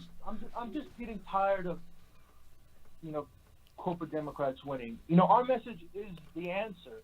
Medicare for all polls amazingly. College for all polls amazingly. Legalizing marijuana polls amazingly. Actually, I think that one maybe even corporate Democrats mostly support now. But you get my point. I don't understand how we keep losing on the candidates, who keep winning on the issues. I don't know if you have. Yeah, I think I get your question, brother. Thank you for the call, man, and we're going to let that question, let anybody respond to it. I appreciate it. Out of West Virginia. I'll just say that there are a lot of reasons why people win elections. Policy is not always the driving force, but you use the word progressive a lot, and a lot of Americans don't even know what it is. So policy's really got to lead the way. Man, it takes a lot. People have to be inspired by you. You know, then there's money, it's stump speeches and endorsements, and there's a lot of, there's notoriety, there's name recognition. Name recognition is huge. And the political system behind you, giving you the push, and people call it in favors, and there's gerrymandering, and there's voter suppression, and there's a lot in an election that shouldn't even be a factor that determines who wins that election. And it doesn't always come down to who was the better candidate, if there's just a way to just see better, you know? I mean, in my opinion, people who contributed to mass incarceration in the way that Kamala Harris or Amy Klobuchar shouldn't even be in office as Democrats. Who wants tough on crime Democrats? They're liabilities. People are still talking about her being a vice presidential running mate for Joe Biden. I'm like, what world are they living in? And Val Demings? Problematic as hell. So, brother, there's a lot of reasons for why people vote for corporate Democrats, or they don't even know them as corporate Democrats. These are terms, this is inside baseball. Like when you've been doing something for such a long time, we start using the talk and the jargon of our own. Like in IT, when I was in IT, we talk about bus speed and, you know, megabits per second, and, you know, all types of, you know, configuration management and all these types of terminology. I have a person be like, is it working? Is it going to work faster? Will I be able to do my job? Will it boot up? And we over there talking about what you see, the network interface is connected to the backbone here, and we're running a wishbone configuration. It has the front line, and then we got the VPN running on the you know, the DMZ, and then we have they were like, can I get in and do Skype? Are we going to be able to Skype out in order to help our clients when we're, you know, so like they don't understand. So it's like one of the things that we do too much is we get in our own bubble. We just, you know, exchange our own oxygen. And the other people, they can't hear us. It's like we're on a different frequency. So we got to lower the frequency and speak normal English that's relatable to the people, the audience. Like play to the audience, speak, tone yourself for the audience so that they understand what you're saying. I get it, but I don't think everybody else will get it. So like being a candidate is a complicated process. Paula Swearingen, and that's my sister, she's gotten better. I know because I've interviewed her like 3 or 4 times. She's become a better public speaker, a more comfortable, more natural campaigner. She's done it a few times. This takes time. Mr. Bowman has done some TED Talks. I saw a TED Talk. He was really good in front of the audience, good speaker, got great policies, Medicare for all, livable wage. I mean, so he's the package. He's up against Engel, who looks like he didn't know what happened. He left his keys, lost his keys, and he's, you know, trying to hitchhike in his PJs. And then he put out a soundbite saying, I don't really want to be here to help anybody. And during the pandemic, he didn't even come back to New York. He said the house in New York's too small. I would ride it out with you guys in New York, but the house is too small in New York. I'm going to stay here in D.C. So, like, that's a layup for, you know, Isaiah James. If Isaiah James, and I believe Isaiah James would have won. He would have beat Yvette Clarke if it wasn't for the pandemic. Because at rallies, he's a beast. He's a great speaker. He sounds normal and real and sincere and honest. And that would have smacked the hell out of Yvette Clarke's, yes, we are here to, and I fought for, what did I fight for? I can't remember last time I fought something. We are advocates for, that would, he'd have been like, We need to get the corruption out of here. And I served in the military, and I got your back, and we need to have each other's back in this corrupt. He'd have just called out corruption. The people would have chills, the hair would have stood up on their arms. But because the dynamics of the race had changed, where he wasn't able to get out and do the crowd rallies, people weren't able to come out like they used to, like they would in a normal election. There'd have been some more progressive wins. But not just progressive wins, policy wins on policies that people automatically like, that are more beneficial to us than they are to corporations. I'm gonna go to the next call, but thank you, my friend, for calling up, and we can have that question out there. Anybody wants to express why they think they keep electing these corporate Democrats over progressives? 405, you're live on Freedom Friday. What's your name? What's your comment? 405. Hi, yes, Tim. My name is Natasha, and I'm a first-time caller. And I just want to say that you are hilarious, okay? You're very, very funny. I love your breakdown, your commentary, and I absolutely love watching you. So thank you, and please keep it up. I love unbiased.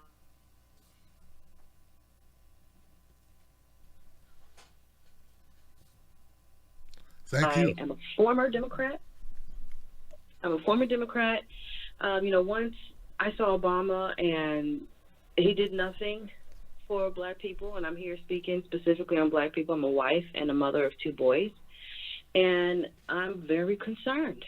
I am very concerned. So once Obama was, he did nothing for black people, I was like, okay, I'm done with the establishment. And Bernie was offering something different. And many people like Bernie. Many people in my age group like Bernie. And then once the establishment just snuffed Bernie out, what is left? What is left? Where are we going to go? Then I became an independent after that. And when this riot happened, just, my God, I think I saved the picture of when they were burning down the police station in Minneapolis, and it's like, how the hell did we get here? Look at this shit. After, 40-plus years, 60 years of black people loyally, religiously voting Democratic, we have earned our spot in the Democratic Party, and we have nothing to show for it. We have absolutely nothing.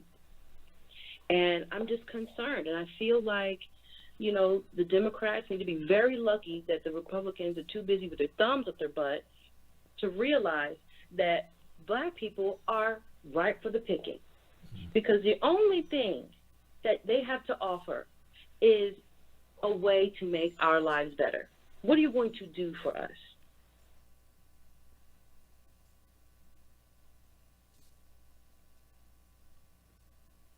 School. You can graduate high school and you are certified electrician, certified carpenter, certified cosmetologist. You could literally get out of high school and have a job in a way to feed your family. And if that would come back into schools, abortion rates go down. Because now I don't have to abort my child because I can take care of my child. Mm-hmm. And black families, we get to keep black families strong. We get to stay together. No welfare, no handouts. And then with that capital coming in, I get to make my own business. But the Republicans are too busy kissing Donald Trump's ass, and the Democrats should be very lucky. But I tell you this, I cannot vote for Joe Biden. I cannot vote for him. Who the hell did he think he is? Tell us something. If you vote for Trump, then you ain't black. Excuse you? How dare you? How dare you? You don't own the black vote. And I'm just concerned, and, I don't know if it's best for Biden to be in there. What the hell is he going to do? He wrote the 94 crime bill. You want to see more black people in jail? Put his ass in there. And I just have no idea where to go and what to do, and or who to vote for. Because I'm supposed to vote for Trump or Biden. Who we voting for, man? Anyway, that's where my mind is tonight. And we'll see how this all plays out. But I saw a poll about maybe 2.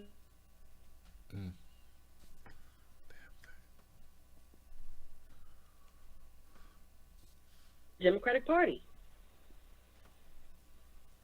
That's a big deal. What the poll say, Natasha? So it said that 54% of African Americans, they weren't saying they were going to vote Republican, but they were saying that we're not voting for Democratic Party. Whoa. They've done nothing. There's nothing. They have done nothing, and they've had decades to do it. So anyway, I'm a black woman, a wife, a mother, and I am done with the Democratic Party. They snuffed poor Bernie out. Okay. Nothing to do. Not voting. I'm not a progressive anymore, so I'm an independent. And we're going to see how this folds for us. But thank you. I just want to call. Yeah. Got to get that off my. And you have a great night. Thank you. You too, Natasha. Thank you for calling up. And wow, that's a bomb. She threw a bomb in here. Tell your husband, you may be the bomb, but you're just throwing bombs. 54% of black people say they're not going to vote Democrat. Ah! Nancy Pelosi is going to push her refrigerators, push them against the wall and set them on fire. She's going to empty out all her ice cream and just binge on it. Nancy Pelosi did buy ice cream. She ate 20 pounds of ice cream in an evening.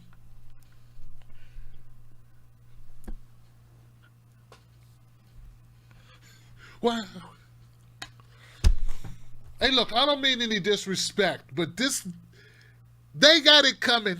You know, it's hard. Like, I know there's people out there that, like, you know, you want to pay the Democrats back. Like, I'm going to pay you back, man. You know, I want to pay you back for all the disrespect. 54%, I can't get over that number. I need that survey. That's like a ransom note. Let me find that poll. 54%. Unless you give us reparations, he go to ransom note. Reparations. We want only 54% of us ain't gonna vote for y'all. Here goes our demands. Let's take a look at your demands. You know, we don't cave in to bullies. We don't negotiate with terror. Oh God. No more redlining either? Let me see that. Oh, Jesus.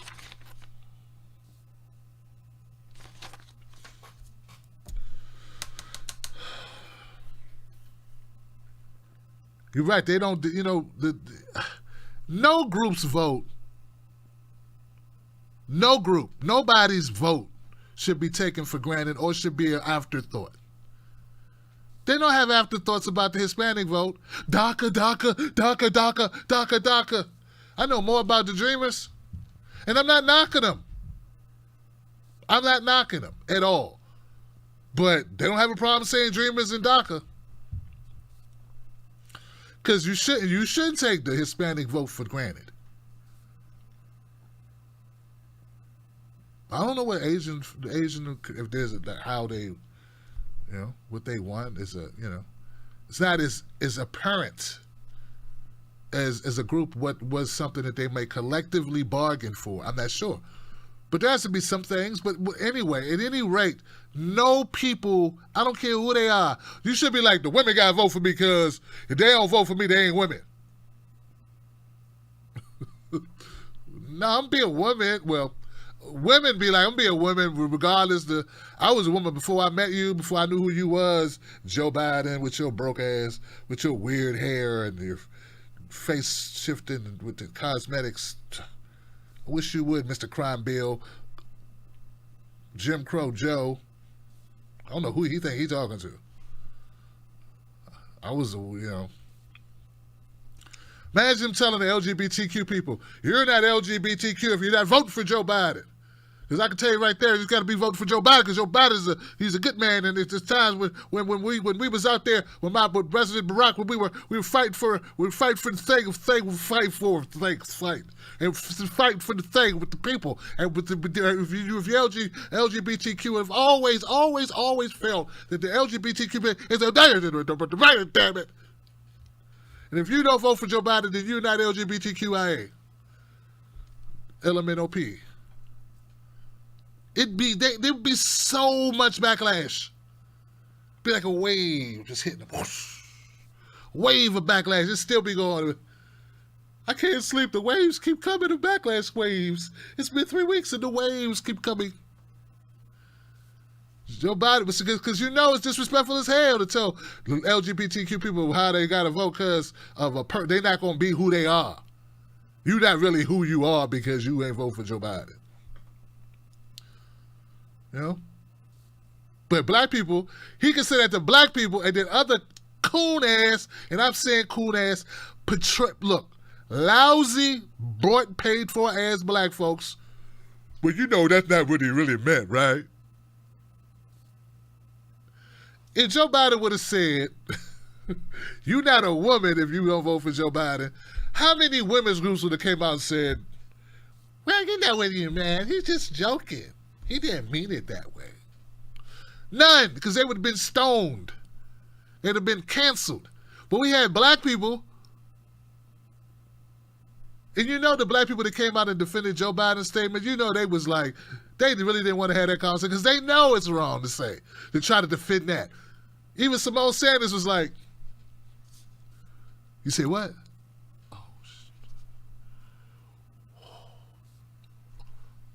Oh, some of them, Lord, Jesus, Lord.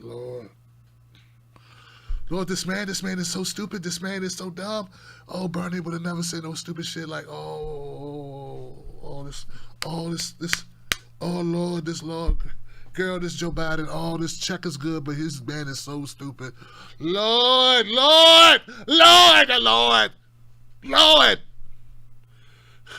I gotta go talk to who? Whew. Well, obviously, Joy, what he meant to say by that is that we are, black people are, it's not that we own the black vote. We never mean that. We never mean that. But see, Joe Biden is slow. And Joe Biden did not mean it that way. Joe Biden is a good man. You can just look at him and know that he's a good man. He sniffs hair, but that's only because he sniffs to let you know how much he loves you and let you know that he is safe. You're safe with him, to make sure he knows your sin. And Joe Biden would never, ever mean, he never mean anything by that.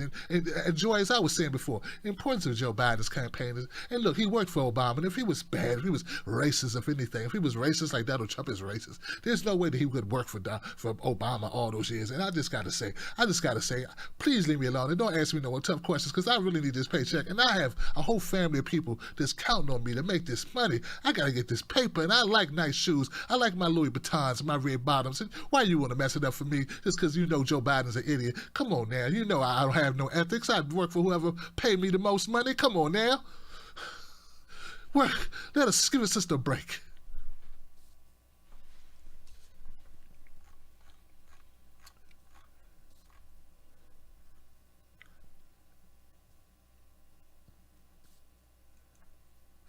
(614-508-8324) forever. A lot of numbers. How you doing? International call 614. You're on live. How you doing? Alvin here. Alvin, what's up, brother? How are you, man? Man, I'm okay now, brother. I'm okay. Natasha cleared me up. Yeah. She also cheered me up as well. But I definitely have to give a shout out to Brother Eric. Whew, laying on the fire. And Alex, oh my God, that man needs to rap. Honestly, if he brings out the rap album, I will buy it. Tell him I will buy his rap album anytime he brings that. That's the kind of fire that we need. Man, oh boy. Anyway.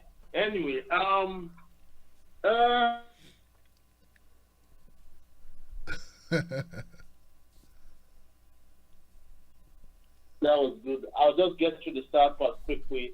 As the Black Lives Matter movement started,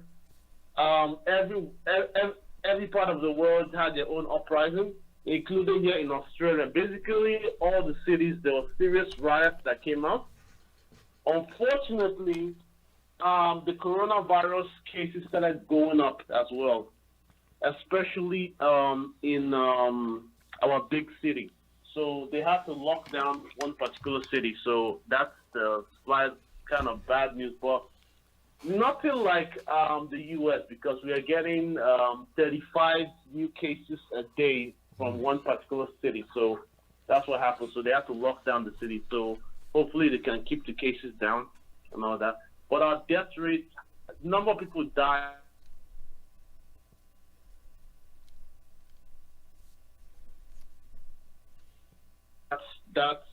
That's our updates here. But man,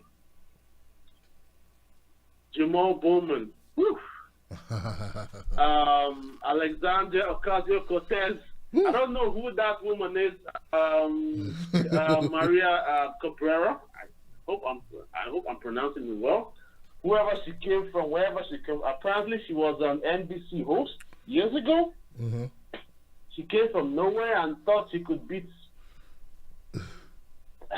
Honestly, I don't know. Some people just like to throw away their money. Then Charles Booker. Yeah. Wow. Amy McGrath needs to go somewhere. She even lost in her own district. I was listening to Ben Dixon. She lost in her own district. How can you have 40 million and you lose in your own district? Wow, these guys are lighting money on fire. This person said, our kind of friend on TV, I forgot his name now, but anyway, these politicians are lighting money on fire, and they are lucky that the progressive movement doesn't have as much money as them. If not, they cannot win one seat, to be honest with you. How can you light $40 million on fire and you're struggling with someone that barely raised $1 million in the last couple of weeks? Honestly, they just want to make this whole thing as a money ring. Honestly, just making money. They don't care about the seats or anything, or even making policies. Every one of them is just making money. So anytime anybody asks me about Nancy Pelosi, I'm like, I don't see any difference. You people are raising money from the same pool. So you guys are going to advocate for the same thing anyway. So, I don't know, but I'm glad at least we have, if I'm correct, we have 3 or 4 progressives now from New York alone. That's really something. Yeah. That's really something. And right now, at least, finally, we don't have to only be relying on the squad because... Right.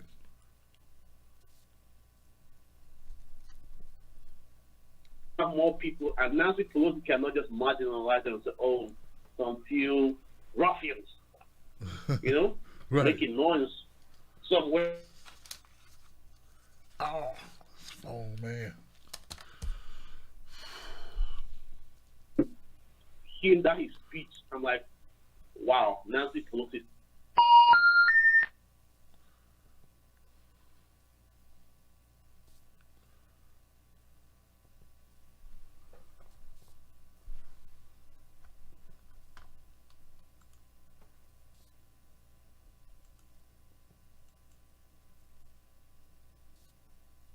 Wow, guys, that went quicker than it went amazingly fast, didn't it?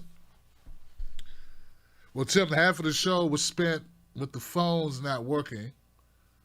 Had to get that done in real time. That took time.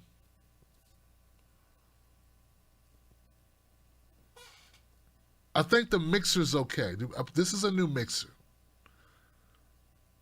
I had to go back to the old PC. And hence, we had a little bit of phone issue with the dropping in and dropping out a little bit. But now that I had a mixer right, it won't be that hard to switch out the PC. So I'm gonna try some stuff over the weekend, guys. Bear with us. We're still getting the cobwebs out. We're getting the marbles to line up and the screws to line up with the bolts. And yeah, Yeah, we're doing all that. So we had a good show tonight. We got a lot of people call up, speak truth to power. It's entertaining, if nothing else, for the beginning, but then it got really down into some hard-hitting truth. And that's what I love about this show. That's why I like doing it. I prefer it. This and TB Tuesdays is also amazing. We got this special sauce, don't we, guys? We have callers, for the most part, who are passionate and they're informed and they ask good questions and they make good statements and they're clear and they communicate well. And this is the beauty of the call-in show, right? I'm proud to have it. I'm proud of my Wolfpack. I want to thank everybody who's contributing to the show. We're still going to continue to upgrade the equipment a piece at a time and kind of try to make it fit and test it, and then we make another upgrade. We're just going to keep upgrading until we have a system that doesn't have failures consistently. That's all I want. You know, we don't have a big studio and people walking around in key grips and, you know, people, you know, handling production, and we don't have all these, you know, we don't have, but we could run without phone lines dropping every other 20 seconds or every other minute. Like, so we're working on that. So I have a GoFundMe set up. If you would like to contribute to that, that'd be fantastic. You'd like to become a member of the Wolfpack because you say, oh, wow, this is pretty cool. You know, he's got callers calling up. He's got a sense of humor, but then he's passionate too. He gets loud and angry. He's not afraid to call out whoever, whatever.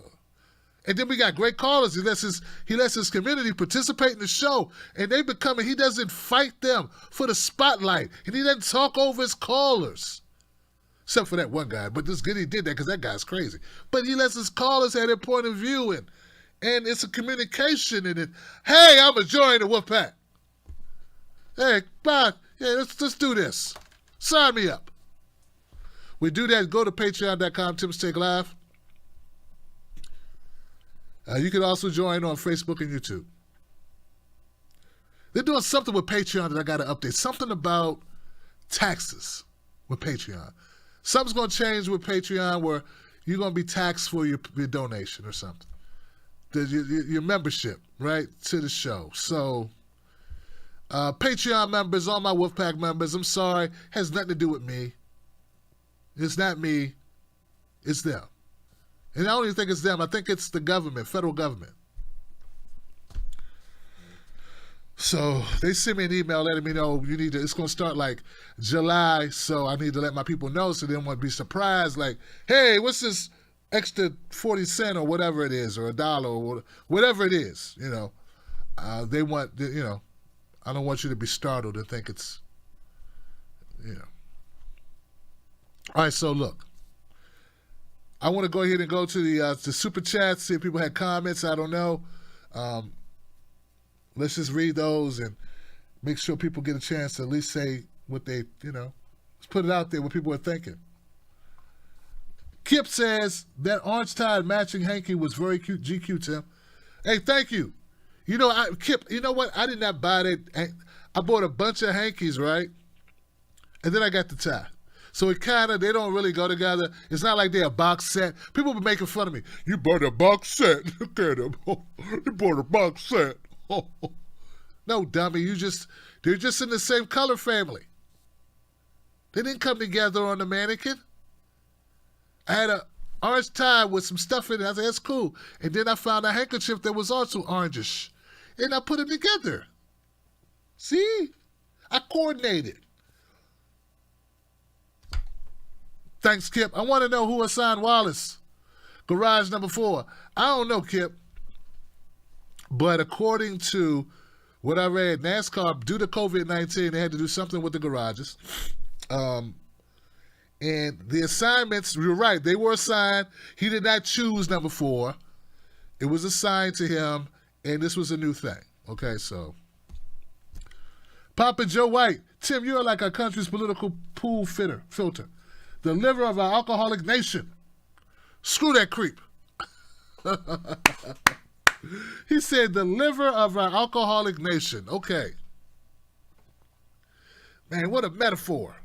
Tim's like a liver. He filters out the alcohol in our system. I love you, man. Thank you, Pop White. That brother just off his meds, and I get it. Most of America's medicated.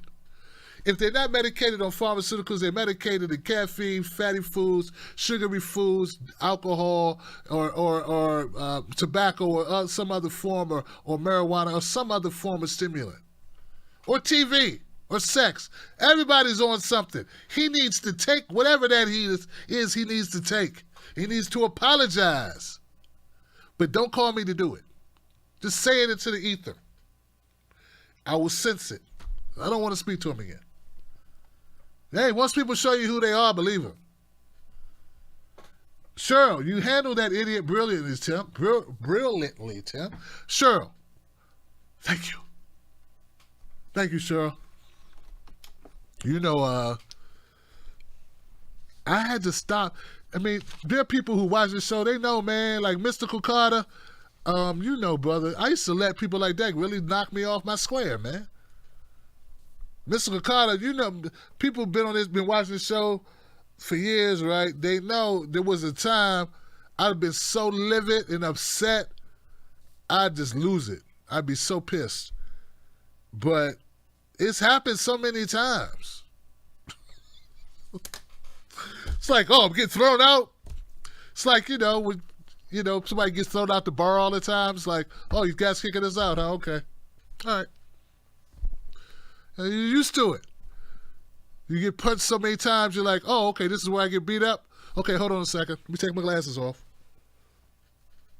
Okay, hit this side this time. The other one's still a little tender from the last time.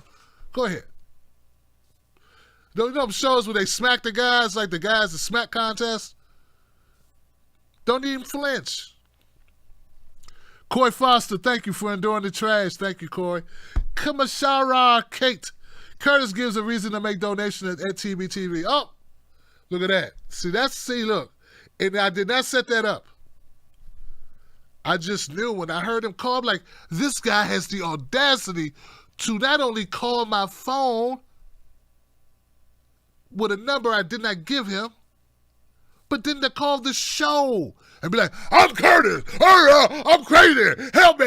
Oh, it's your fault. Everything your fault. I had to do the Obama face on him like,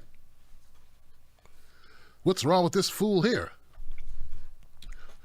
Listen here. Michelle, hey, we got a fool on the phone. Hey, get the Secret Service to go out there and break his legs. Hey, break his legs, rip his legs off, shove him up his ass. Hey, Sasha, it's got this guy here. Get Secret Service. Have him go down there and hit him in the head with a water bottle. Hey, that's what we do. Listen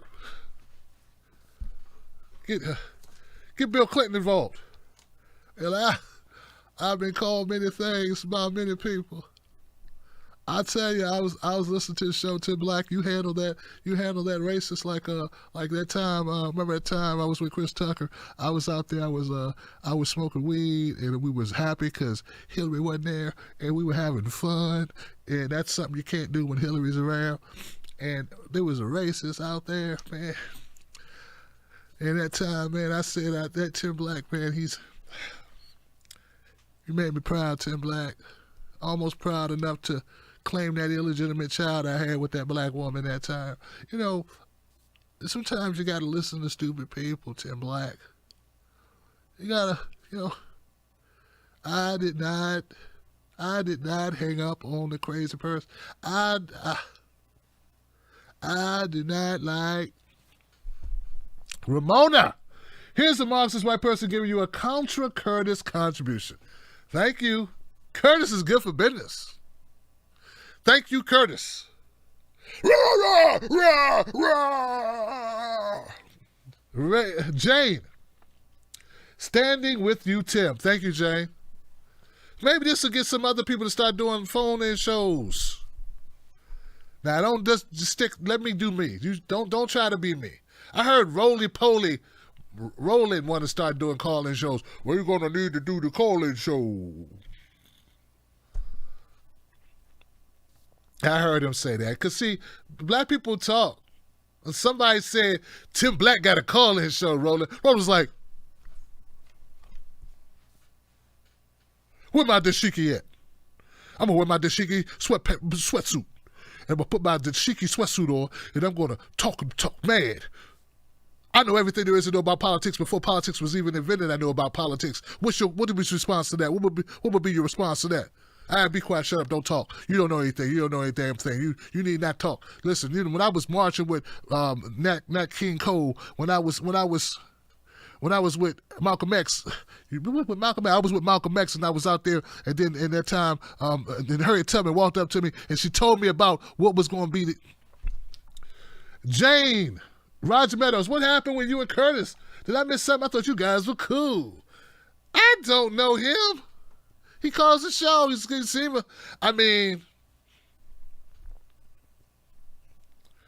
We ain't hung out or nothing.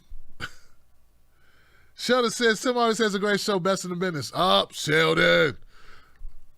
Her Rain Dog, Tim, that was also a late hate. That was a lot of hate coming from that white man. I must say, someone that's psychotic would make me worry. Too bad you can't report that to the police. I can. I got his number, Johnson. He forgot. I got his number too. That's why I kept saying, don't call here anymore. Don't do it. Because I don't want to contribute to mass incarceration. But if I have to, reinforce, Germany doesn't name streets and schools and buildings after Hitler's henchmen. Good point, Red Forest. Kind of basic.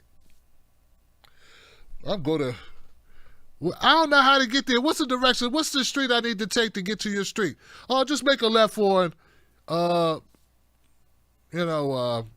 Jack the Ripper Lane. And you're going to see us. You're going to come to an intersection. On the right, you're going to see, Jeffrey Dahmer Avenue. And on the left, you're going to see Charlie Manson Street. Don't take either one of them. Just get out your car and go, ah! And we'll just come pick you up. Anthony, what's up, man? Appreciate it, Anthony. Red Force, Germany doesn't name streets after death camps. Or put swastikas bridges because history. U.S. needs to stop. Wow. Yeah, that's kind of basic.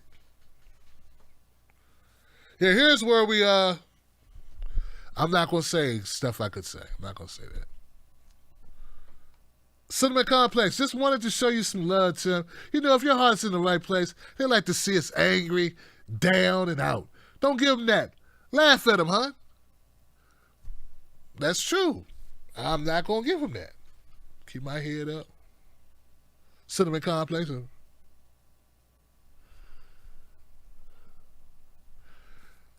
How much medication you got? A lot. How many problems you got? A lot. How many times you called Tim Black Show? A lot. How many N-words did you drop? A lot. How many white black people do you hate? A lot. How many? Roger Meadows, Larry Ham is the mofo man. Check his issues page. Boom. Jubok Timothy Prime. Jaboctimus Prime. Jaboctimus. Who on the phone hollering?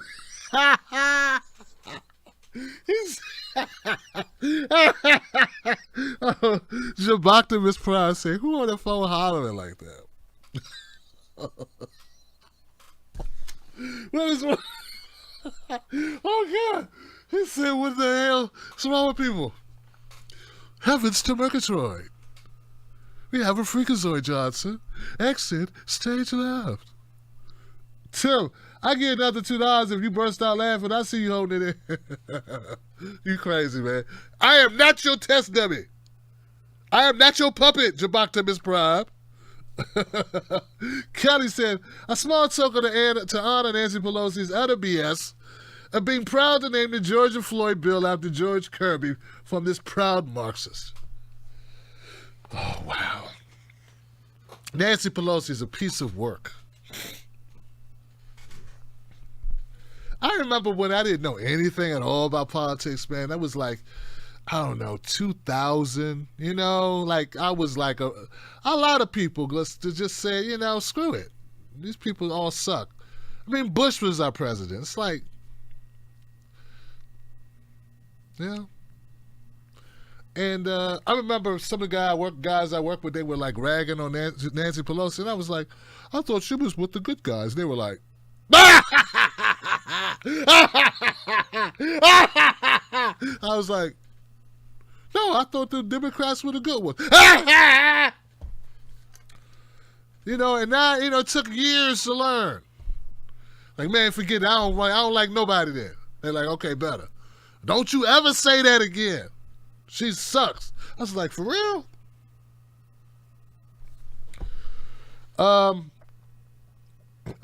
Oopsie says, like a good mother bird, Bernie pushed us out of the nest. Now we must fly on our own. Scared little baby birds, but fly we must. I believe we can fly. I believe we can fly. I don't know if I like your metaphors. Grown-ass black man from D.C. I'm like a little birdie fly. I don't know, man. It's toxic masculinity. Like a little bird be fly from the nest. I don't know if that's going to work, me going to the hood trying to talk to brothers. Hey, listen, man. Listen, we like little birdies, right? Hey, like to get out the car, man. What? I ain't mean you, man. No, I didn't mean it like that. Hey, Phantonomous Phantom. Thank you, Phantom. It's just a bunch of surprise faces. Like 10 of them. Cher Bear. Thank you, Cher Bear. Thanks for being you. Thanks for being you, Cher Bear. Thank you. Franklin Rojour. Thanks. Frank sent me $1. Thanks, Frank. I'll buy a stick of gum with that and think of you. Because YouTube going to take 40 cents of it. YouTube, man, they just make money on just give me that money. You made $1. I made $1. Well, he gave you $1. You made 50 cents. Here you go. 50 for you, 50 for me. Hey, without us, you wouldn't have a show. Your phones don't work. You got no real studio. Be lucky we let you have a show. And watch what you say next time. Well, that 50's turned into 40 real fast. Rev Marie says Mayor of St. Louis gave out the names and addresses of people who wrote and wanted to defund the police. Names and addresses. The mayor of St. Louis docks people.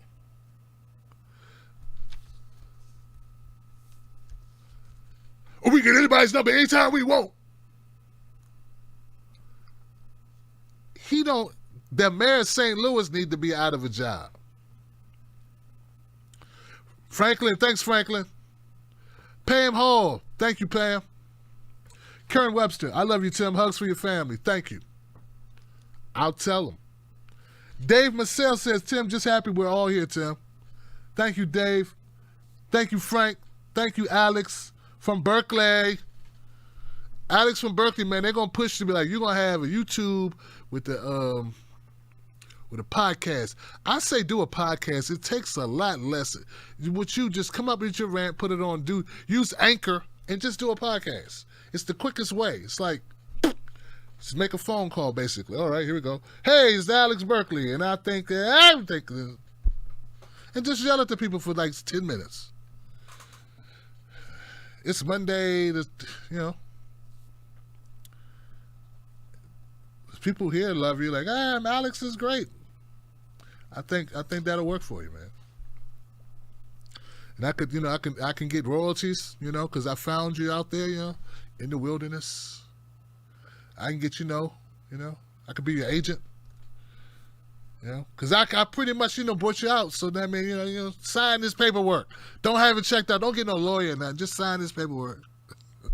Like the shifty music producers and stuff. The shifty agents in music or whatever they were. How Puffy did, everybody. Just sign it. You don't need nobody to check it out. Just sign it. You need people looking at stuff for, you need to have a lawyer check it out. Oh, okay. Well, that's okay. Guess you don't want to be a rap star. Fine, I thought you want to be a rap star. But you got to have lawyers look at your paperwork. Who does that? That's disrespectful, man. You don't need, you know what? That's okay. Just go ahead. No, man, I signed it. You sure, man? Because I don't want you, having second thoughts before signing over your life to me. You sure? Yeah, man, I signed it. All right, man.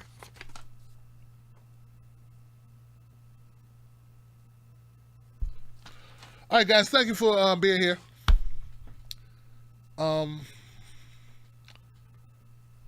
I love you guys, and I love what I do, and I think it's meaningful. I think it matters, and I love the fact we do it together, and I love that we have this community. And so even when things ain't perfect, I give it a go because I think it's important.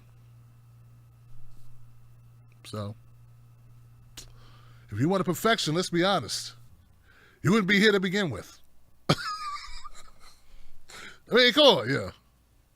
Hi, this is Tim Black reporting for the newspaper of the magazine and cable news entity that's paid for by corporations. I will say the corporate line. I will tote the corporate line. It will sound sublime and very beneficial and very smooth, and you will enjoy the way that I articulate the news, but you will know that it is not authentic, and neither am I.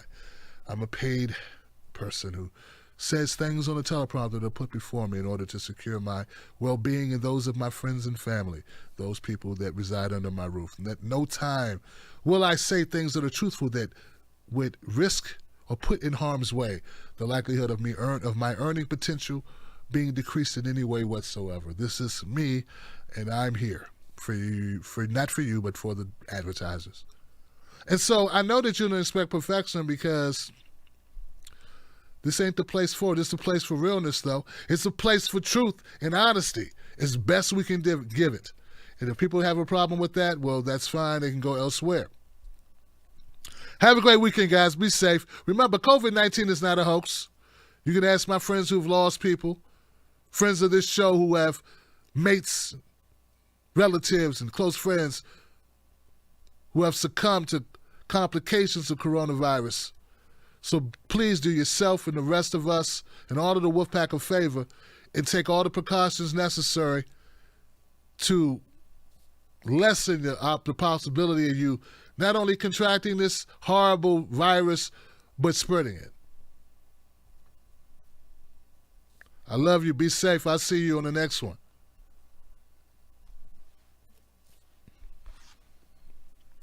Emogi. Thank you, Emogi. I'm out of here, people. Oh, yeah. Fuck Mitch McConnell.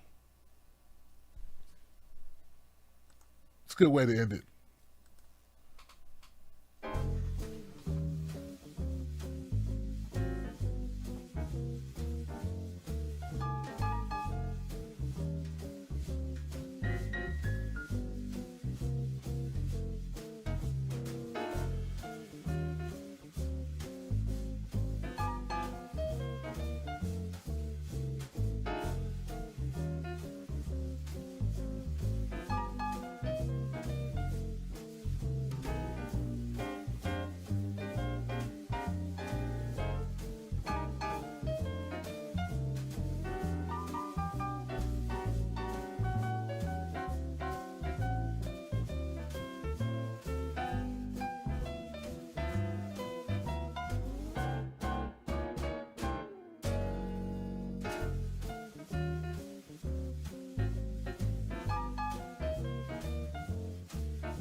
The Tim Black Show is live streamed in front of a live internet live audience.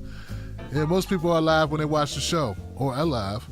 And to become a member of the show, go to patreon.com, Tim's Take Live. You can also join on Facebook and YouTube as Real Tim Black. Find me there.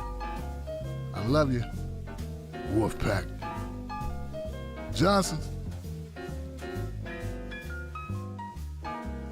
We are all Johnson.